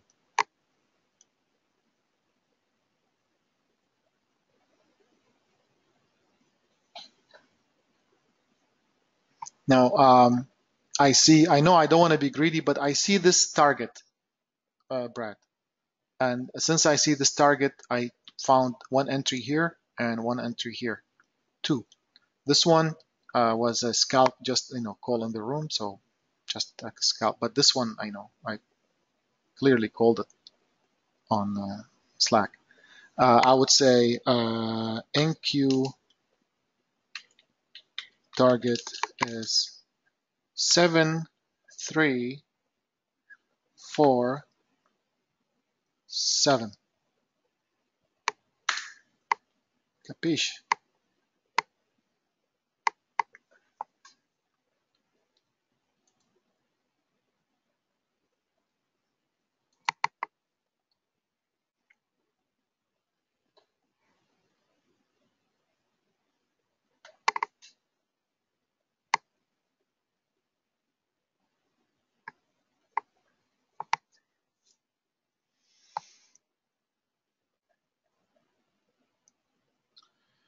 Okay, where are we on the YM? We are above the blue line, correct? Yes, we are. And we are about, what, 60 ticks from the entry? So I think we should move the stop loss to below the blue line. Okay, YM 24,850.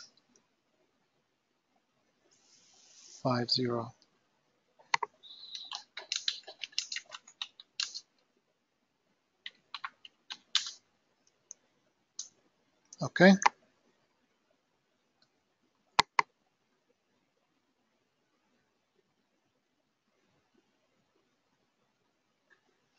That is locking about, I would say, depending on your entry, a range of around 40 ticks on the runner. Not my ideal swing, but it's still okay, still good.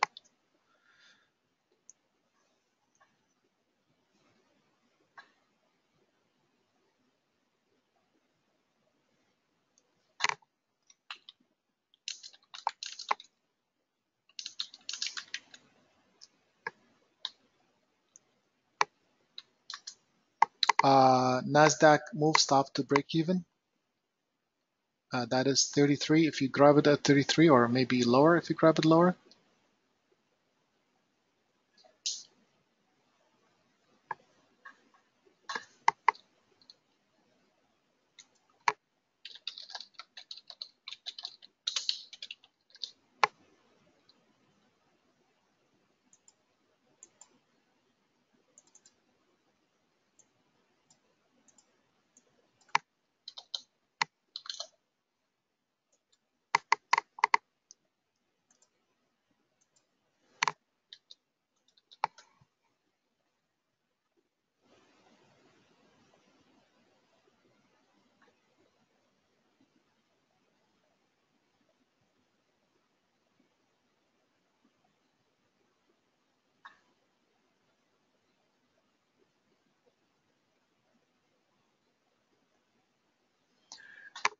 Amazing observation by Brad.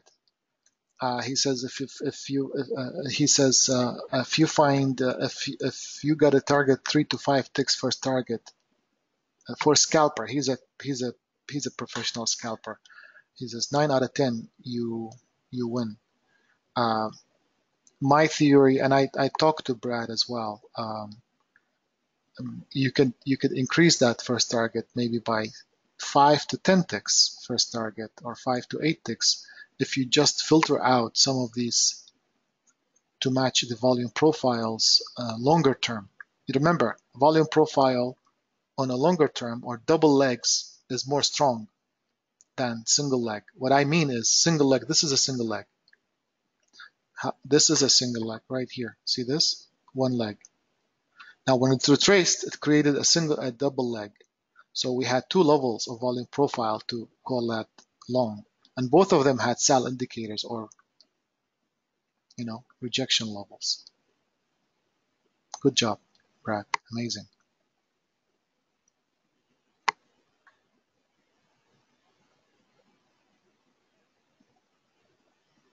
Yeah, do you have a standard risk, Brad?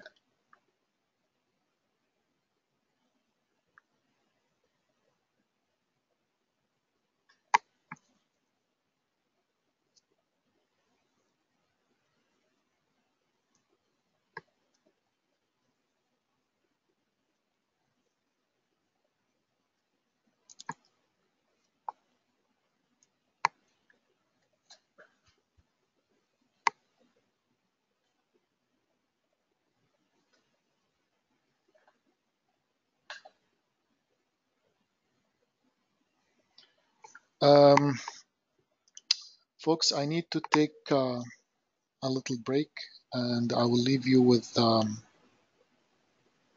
Daryl, you're okay? Yep, I'm okay. Yeah, so I will be back in a few minutes.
How's everybody doing on the YM position?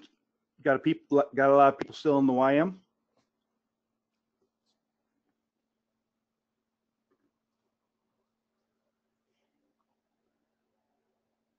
Good job, John.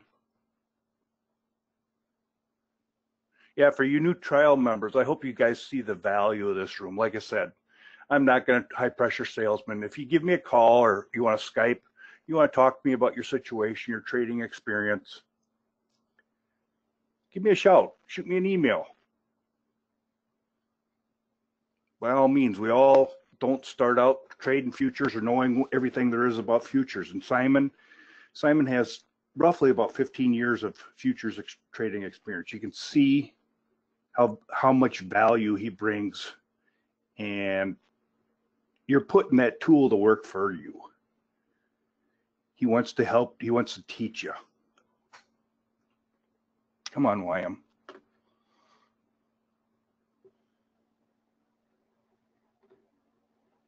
Brad, how's Canada today? Beautiful weather up there?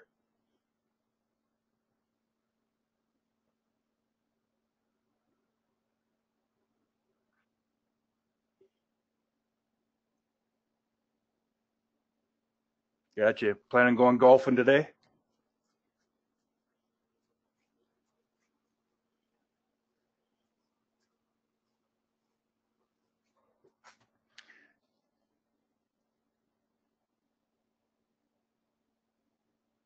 It is. It is. It's hard to become independent from Simon, but the idea is the information in the room. When you become a member, and all the videos to watch, he does it from live trading status.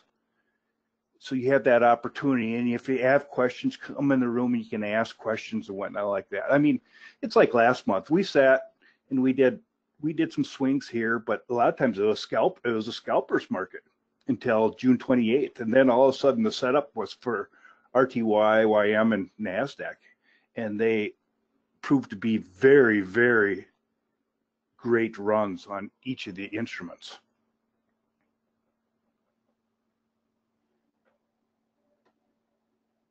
That's good, David. Yeah, it is. And I'm actually, oh yeah, full disclosure, just want to let everybody know too, Simon is going to be gone for the month of August.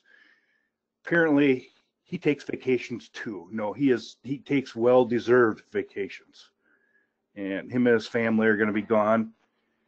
And so the one-time offer that this is, like I said, to join the room, this will be the lowest price that you'll be able to take advantage of. And I do recommend you taking advantage of.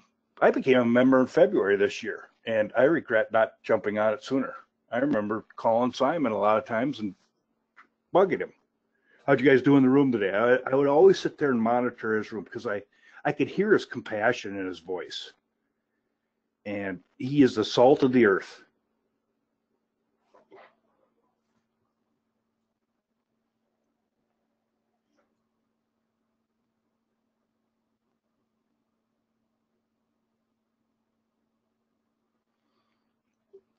Yeah, give me a shout. Tell me your situation, what you want to accomplish, how long you've been trading, what's your goals. I will stress that. What's your goals? Because if you don't have any kind of goal, it's like peeing in the wind. Excuse my frankness, but it is. I mean, if you're looking at making $2,000 a week, if you're looking at making $200 a day, but have those kind of goals.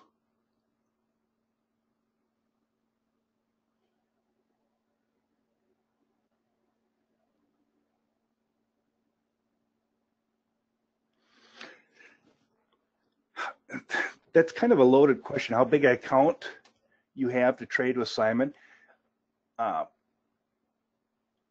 It all depends on what you're starting off with. I mean, if you're starting off with an account of $1,000, $2,000, and you want to do options instead, that allows you to leverage your money a little better. It all depends if you're going in or out of the money. If you want to do futures, a lot of times you need on a futures contract, you can need a couple $1,000s per contract. Depends upon which instrument. If you're going crude, like in my brokerage account, it takes roughly around $2,600, $2,800 per contract. For NASDAQ and YM, it's a little bit more. It's up in the $4,000 range. But a lot of times I only trade 2 contracts.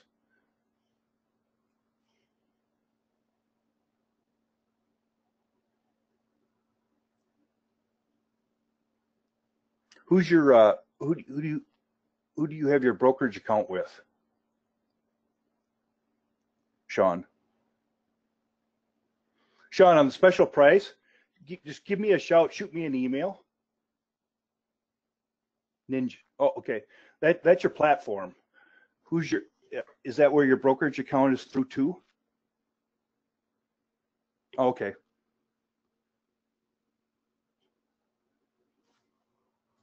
Yeah, I've never done Ninja, so.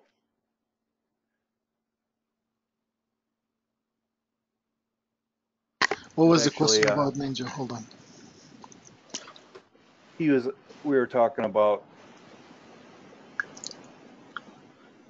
hard to become independent assignment leads, watch videos. Sean asks how big a futures account you must have if you're trading one contract with Simon.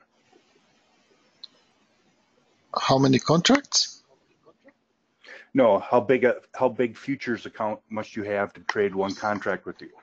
Well, I do recommend $10,000 per contract, but you know, if you follow the system, yes. If you don't follow the system, regardless of the account size, it's gonna still hurt you. Following the system, I mean, just keep the least possible risk trade and look at those only. But $10,000 per contract is okay. Maybe 7.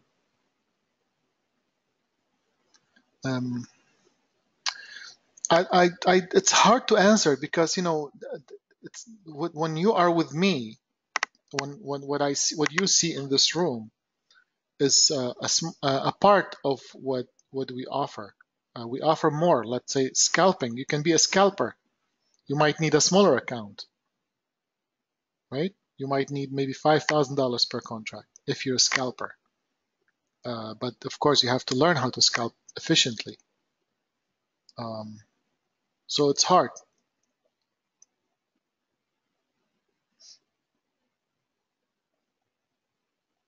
And one other thing that you'll notice a lot of times when we make trade calls, we only count those. There are a lot of times when Simon will say, this is where it's coming to, this is a level, but he does not find a good entry point. We don't count those in our tick counts. That's an added benefit, guys. A lot of times when you become a little bit more, how do I want to say this? Independent. Yeah, Comfortable. independent. Yeah, you will find that those levels, 90% of the time they hit. But you got to be comfortable in trading futures too, because I remember when I started trading futures, it started to go negative on me. I would sit there and bite my nails, and I would sit there and my leg sits there, bounces up and down, and I go nuts. But when you start to become comfortable in trading, and that's what Simon does, he portrays a very relaxed atmosphere. That's what you want in trading. You don't want to be fidgety. You don't want to be nervous. Correct? Absolutely.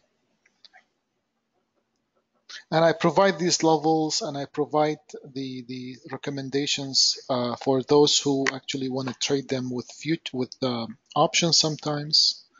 Egis, are you with us today? Egis actually he only does options, binary options, right? Sean, you could do the same. He only trades binary options, small binary options, and he doesn't care about a few ticks of a stop loss because we know the direction of the market almost every day. Yeah, he does Nadex.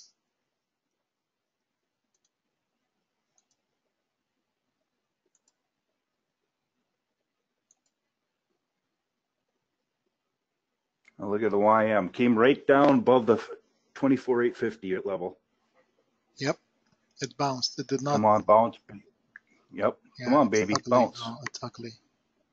I don't like the YM. By the way, if we get this trade out, if we get stopped out on YM, altogether today the official trade calls will be about 167 ticks. Okay.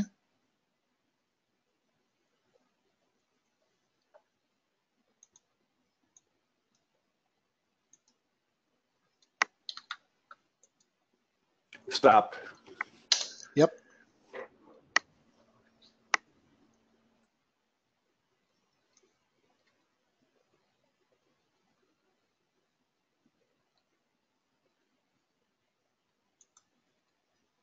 No, actually 157.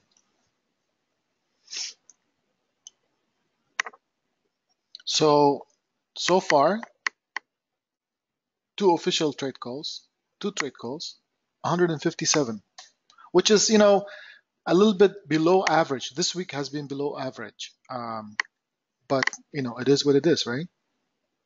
Look at the market.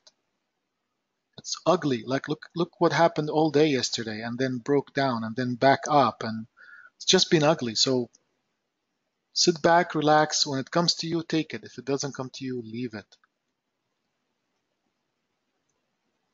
Yeah, guys, I invite you to just come be part of our community, and that's what we are. We are a community.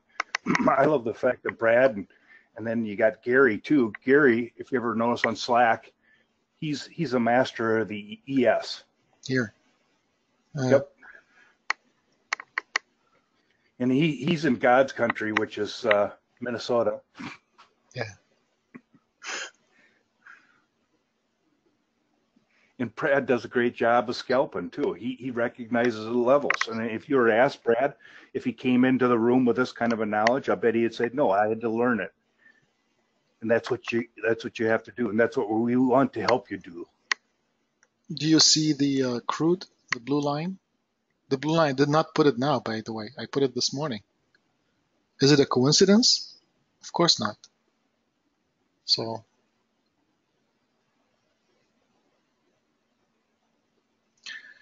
What dates? I am gonna close it July 27th, and that means I owe you 2 days for July.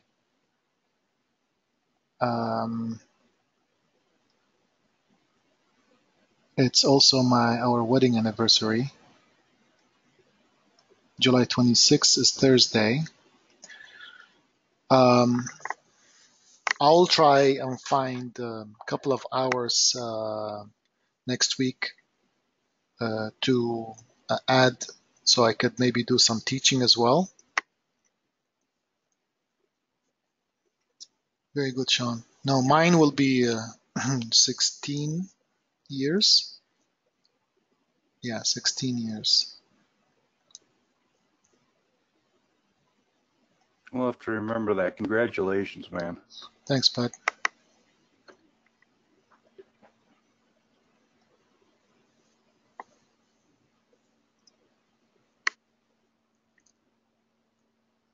Seven kids, one grandson. My Wow. God, David. What's your blood type? Give me some. No, that's Sean. 7 kids with 1 grandson. Oh, yeah, Sean. My God. Yeah, Congratulations, man. package 3 is okay, David. That's what I have, I think. So I can tell right there from Sean, he's got a lot of patience. Ready. They taught him. I know. They taught him. Oh, my God. The kids will teach you so much. He's probably got gray hairs big time, too.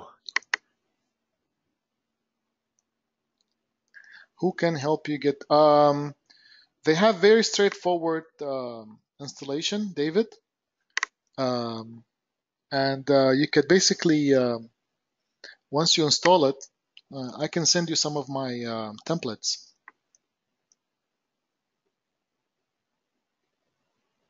Do you have it?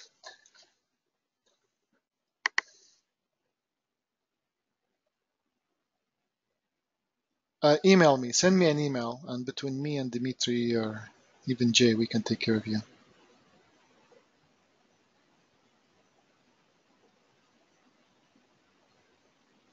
You have Sierra. Okay.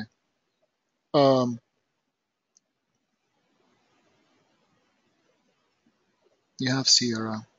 So basically, if you go to your C,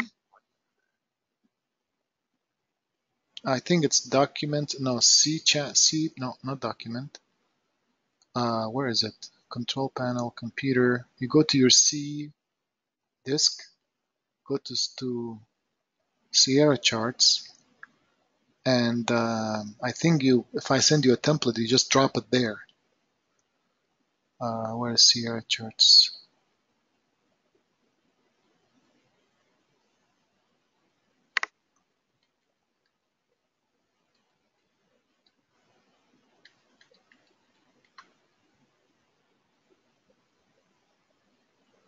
Yeah. Yeah, you're right, Gary. Sean has a full pledge hockey team with 1 alternate on the bench. So we do Sierra charts, and where do you drop the if I send David, where do you drop the what do you call them? Chart book, or what do you call those? Templates? No, a chart book. Oh. You drop it into, let me look. File RTY.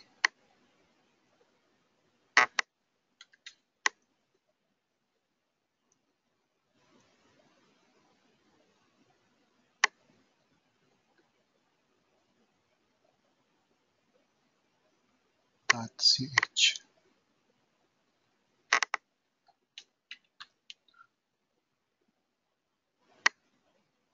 CHT.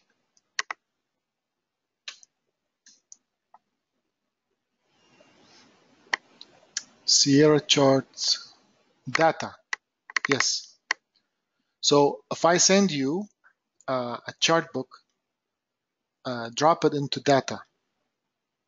You go to your C. I will, hold on, documents. You see this C file? You go to Sierra charts. You go to data. Where's data? Data. And then drop the, if I send you a template or we call it chart book cells, just drop it here. Just drop it here. And when you're done, you go to your Sierra chart, see this file, and open chart book. And you will see it. And then just copy. The rest is copying.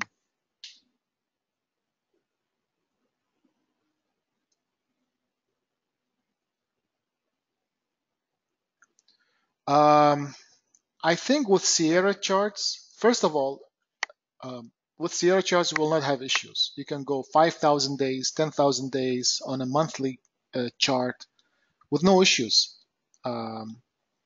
There's my weekly chart on crude. You see how far it goes? 5,000 days. And I have all of these. I have different ones at the bottom. You can just line them up. See that? So you will not have issues even with all indicators on it and volume profile. So even if you don't join us, folks, I highly recommend Sierra charts. It does not stall, no issues. And they have good support, and we are in the room, we can help you. Now, David, while you are in the room, you can ask specific questions. I can actually show you exactly.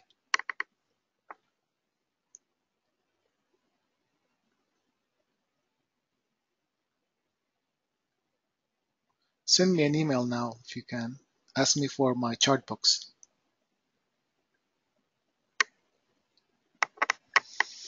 Okay, now I really have nothing else for now, so we wait. I think we had a good run.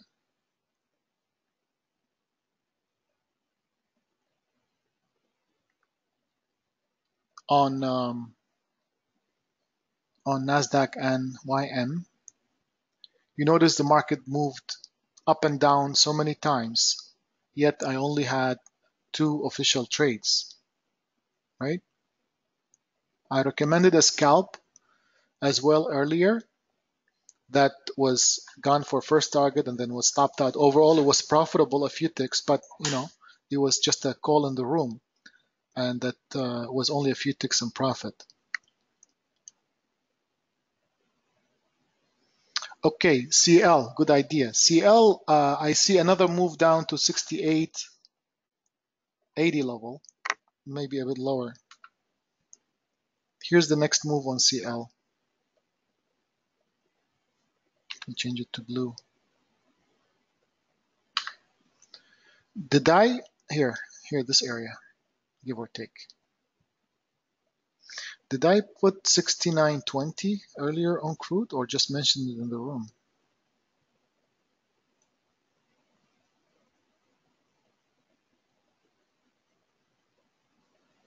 Oh, here.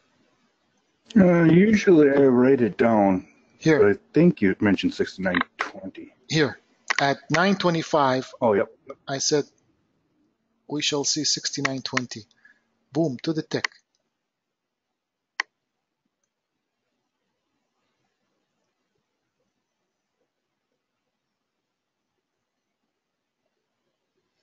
One of the instruments that I'm looking for another bottom, which will be the copper. That might be a nice swing long for a long time.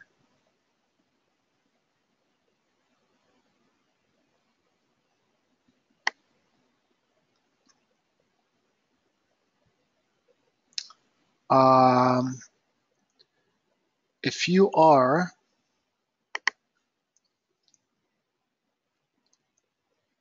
interested to join us,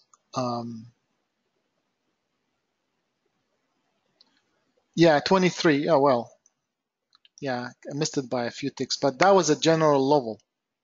You know, I'm looking at a daily chart, so it's hard to point exact tick. I thought it's 20, but it's 23. Yeah. Okay, it did not touch 20. If you join us, folks, just to let you know, there is levels of education: 1, 2, 3, 4, 5, 6. Okay, very comprehensive, very detailed. And besides this, for example, level 3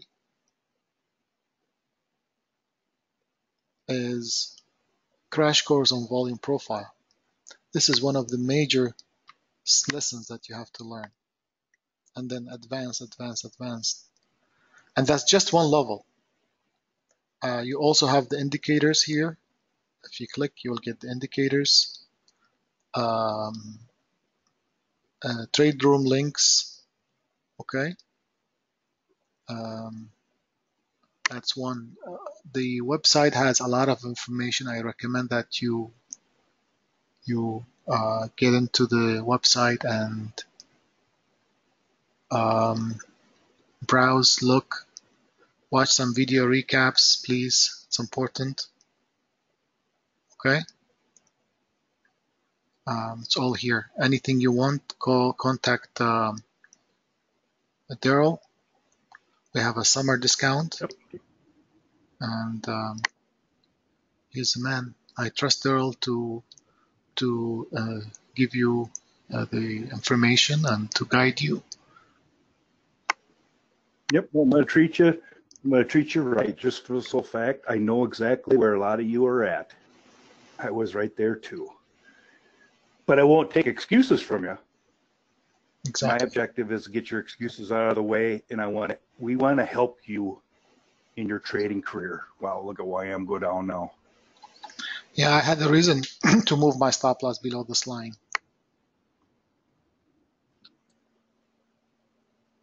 This week has been very, very shaky. We had July 9th, we ended up with 127 ticks. July 10th, minus 27. And yesterday, 12 ticks. So almost 260, 270 ticks this week, which is okay. I mean, it's okay, it's good, but we had weeks where we had double that. Depends on the market movement, and if you look at the market movement, you'll see it's been very, very shaky, back and forth, up and down. Remember, this week only so far, two trades, 5, 6, 8 trade calls.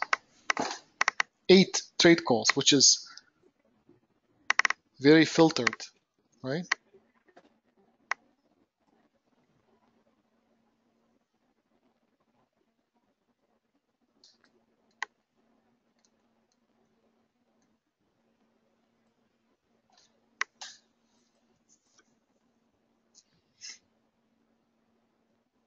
Anybody has summer plans?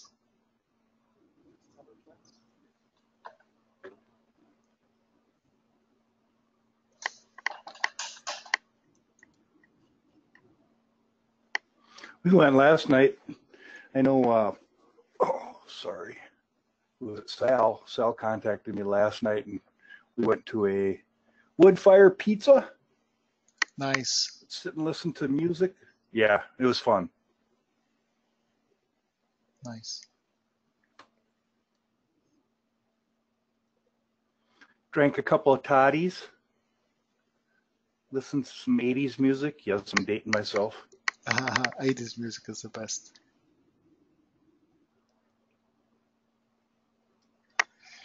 How did you predict the CL level? It's quite amazing. Thank you so much, Bobby.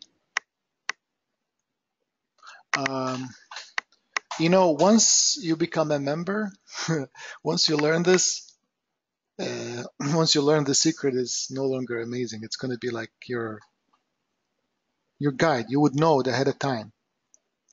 And if you don't know it there are two possibilities. It's either you did not do your homework or there's nothing. So not knowing it is not bad because it will prevent you from getting into a bad situation. Sometimes I would say leave it alone. I don't have anything. Leave it alone, which I said about the RTY today, right? I said leave it alone. I don't have anything. I have a couple, but currently it's CQG.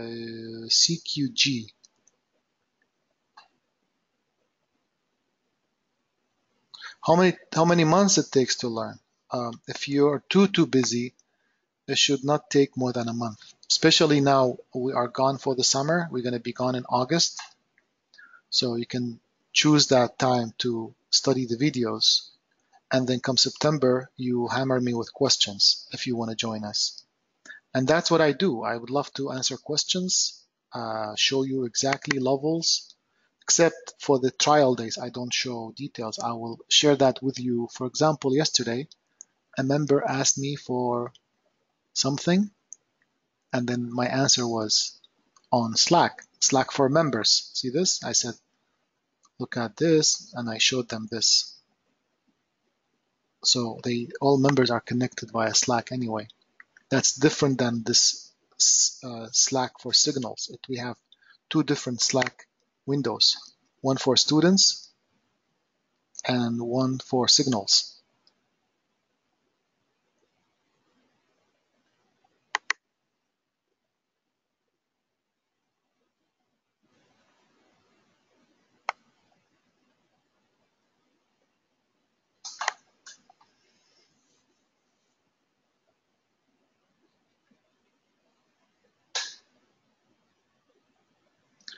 The offer, I think Daryl explained it. The offer that we usually offer is permanent. So you don't have a time limit. You could basically take your time.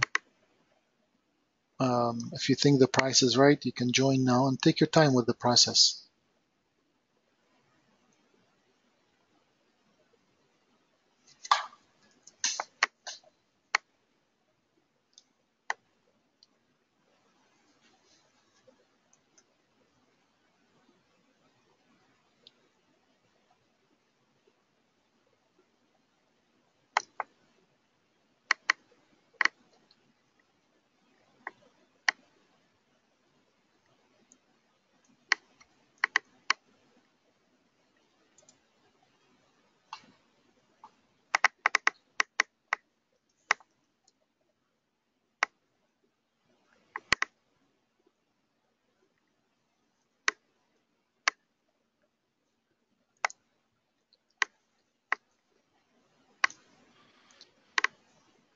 Well, to me, maybe Daryl will have a different answer. To me, it's easy if you have patience and wait for it. It's difficult if you think every move is tradable. So really, that's my answer. It depends on, are you willing to follow the system, wait for it, let go of the trades that have more risk, and I've been proving it every week, every month. Less trades, more rewards, because I'm waiting for the best opportunity. So I don't chase. It's all up to you, basically. That's my answer. But overall, learning it is not hard. Abiding by it, this is the trick. Any feedback? No, you gotta unlearn what you've learned a lot of times, guys. I can tell you that. When you start watching the videos, it's based off a volume profile.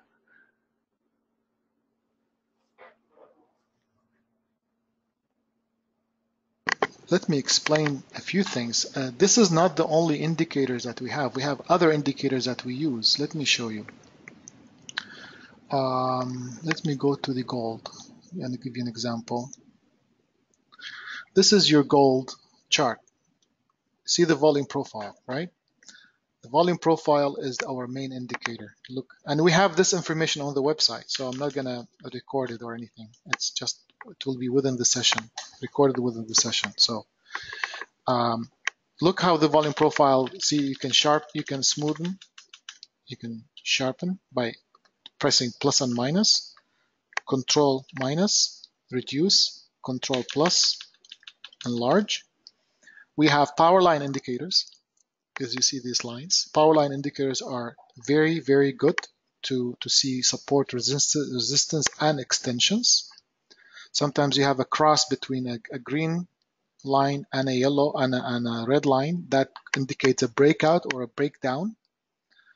You can change the setting. You can go to power lines and you can change your settings. You can look at not 200 bars back, you can look at 500 bars back. So basically you look at longer term. 500 bar back meaning you can activate all these bars to give you these lines. 20 is your breach. So if for example, if you have an indicator, a line here. Do you see this line here, small line? Let's go for a bigger line. Let's go for this line here. Yes, if this line breaks and the candle closes 20 ticks above it, it will go away. And you can change it. For scalping, you can do 20. So you don't want to have a candle or a line that is broken by more than 10 ticks to be still honored. Okay, I just want to make sure that anything that does not stand more than 20 ticks against the move, it goes away. I don't honor it. And Daniel, the power lines is a mix of a few indicators. The main indicator is, which is not my invention, I added to it, is fractals. Fractals are these dotted lines, these dots that you see. Fractals. And then I added end of buying, end of selling, lack of buying, lack of selling from the tape. So once they happen, they will create a dot. And these dots, basically, you could change them. See, you can make them thicker. See, they are thicker, and even the lines you can make thicker. Okay. So when this dot appears, it will connect to the next line. For example, there was a line here. See this line here? Between these two lines, you see them? This line and this line. But because it was broken by more than 20 ticks or 10 ticks from here, it's gone. It disappeared. See this? And that's one indicator. You can use it for scalping. You can use it for it's very good also for extensions. For example, if you have a long, the top of this line could be an exit. And the top of this line, if you find a sell indicator, which I will add, then that will be a good short because it's on the volume profile, it agrees, the power line agrees, and it's a good entry, right? So that is that. We have another indicator, which is volume downchain. I'll add the other indicators that we have. We have DRL indicator. I'm adding DRL. Dynamic reversal level.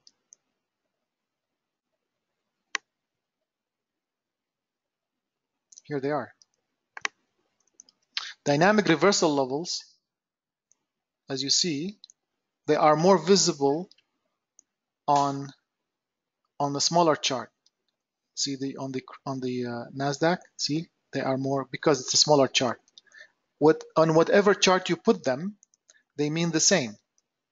Dynamic reversal level is an indicator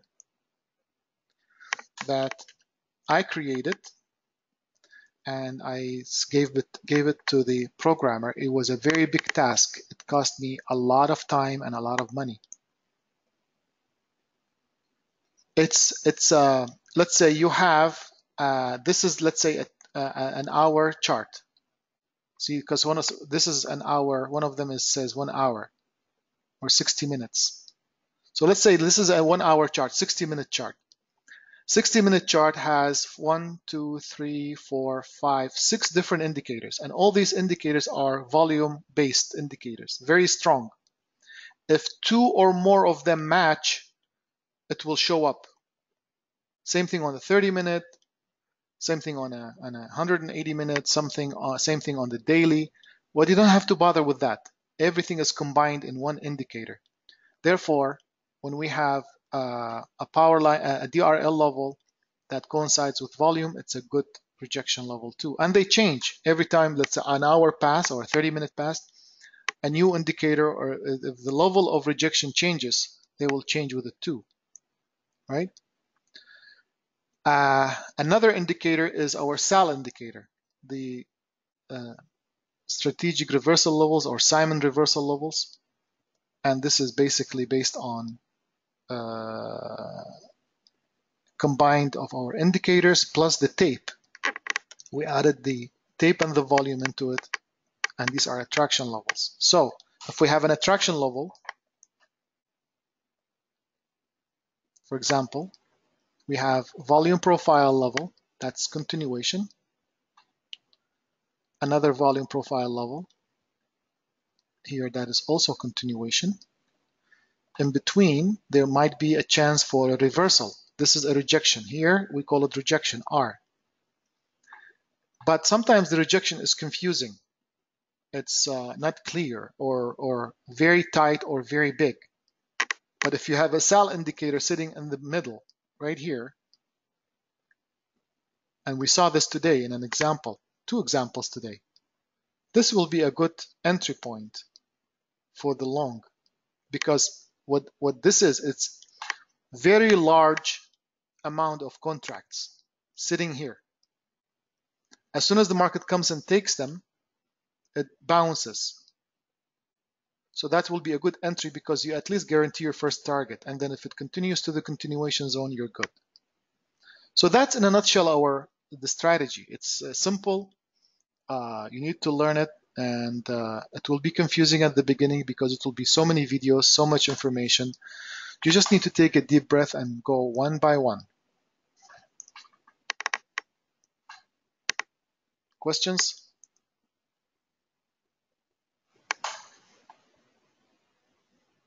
Very good job explaining that, Sam. Sorry, I stepped away for a minute. Mother Nature called for a second.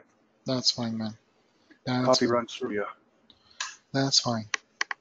Yep, guys, you'll never find a more transparent, honest, caring room, and I can attest to that. I am Being proud a of student what first. I've accomplished, really. Thank you, Daryl. I'm very proud of what I've accomplished throughout the years. I went through a lot, but I never gave up. Nope, and you can tell that. And I'm honored to be part of the room. And like I said, I want whoever wants to give me a call. I'm down to earth. I'm not a car salesman. I'm not going to high pressure you into this room. If I have to talk you into making money, I have to chase you too. And I'm not going to do that. But I can tell you, it'll be the best decision as far as from a trading experience you'll ever make.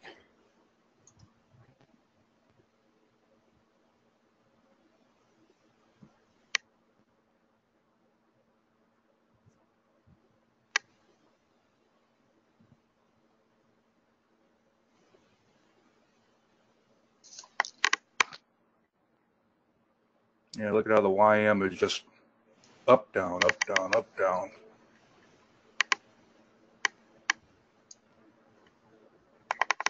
Yeah, I don't see anything yet.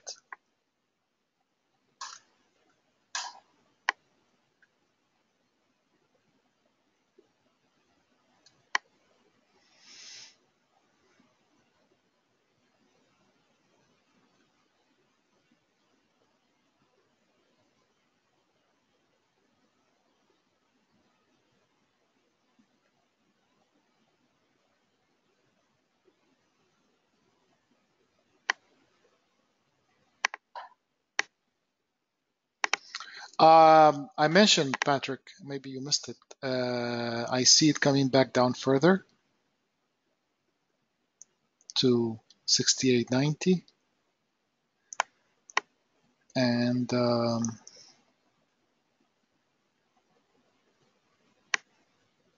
think it will start soon. It is overall, if you're doing options, I would recommend weakness on crude. For long-term traders, for option traders, between now and tomorrow, I think the crude is coming down further to 68.90. So options is, I think, suitable for that. Small risk. Actually, I recommended that when we broke the bottom of this line right here this morning. So let's see.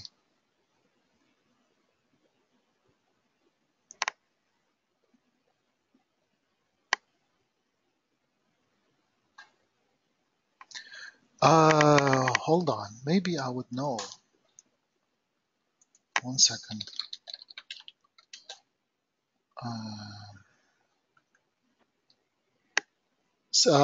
US 30. Sorry, US oil. I'm sorry. Yep, USO. USO.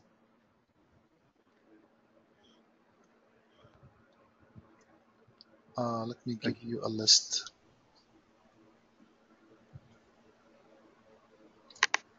I'm emailing them to myself. Oh no. Yeah.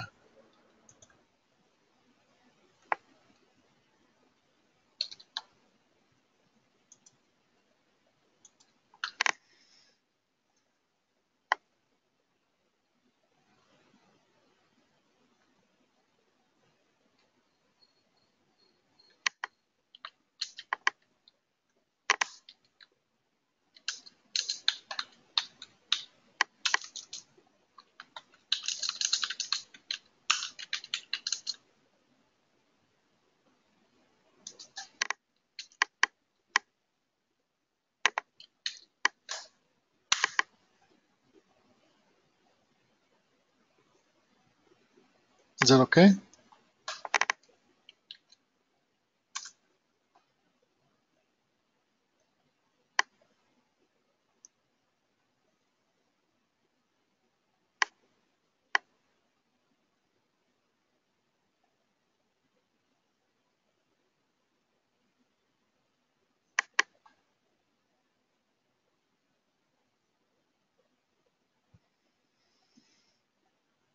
Daryl, thank you. It's been better than yesterday day. It was more productive. But again, patience, patience, patience. Sean, Patrick, Daniel, Bobby, Edmund, Jerry, everybody. Brad, David, thanks for your time. Thanks for your Thank you, patience. everybody. Thank you, Simon. Michael, take care. Thank you. Patrick. And if you guys email me, I will get back to you. A lot of times if I'm away from my desk, just have patience. Or if you want to give me a shout on my phone, give me a shout on my phone. I'm available. I'd love to say 24 hours a day, but I sleep pretty hard at night. Yes. Thanks, everybody. Thanks, Camille. Bye for now.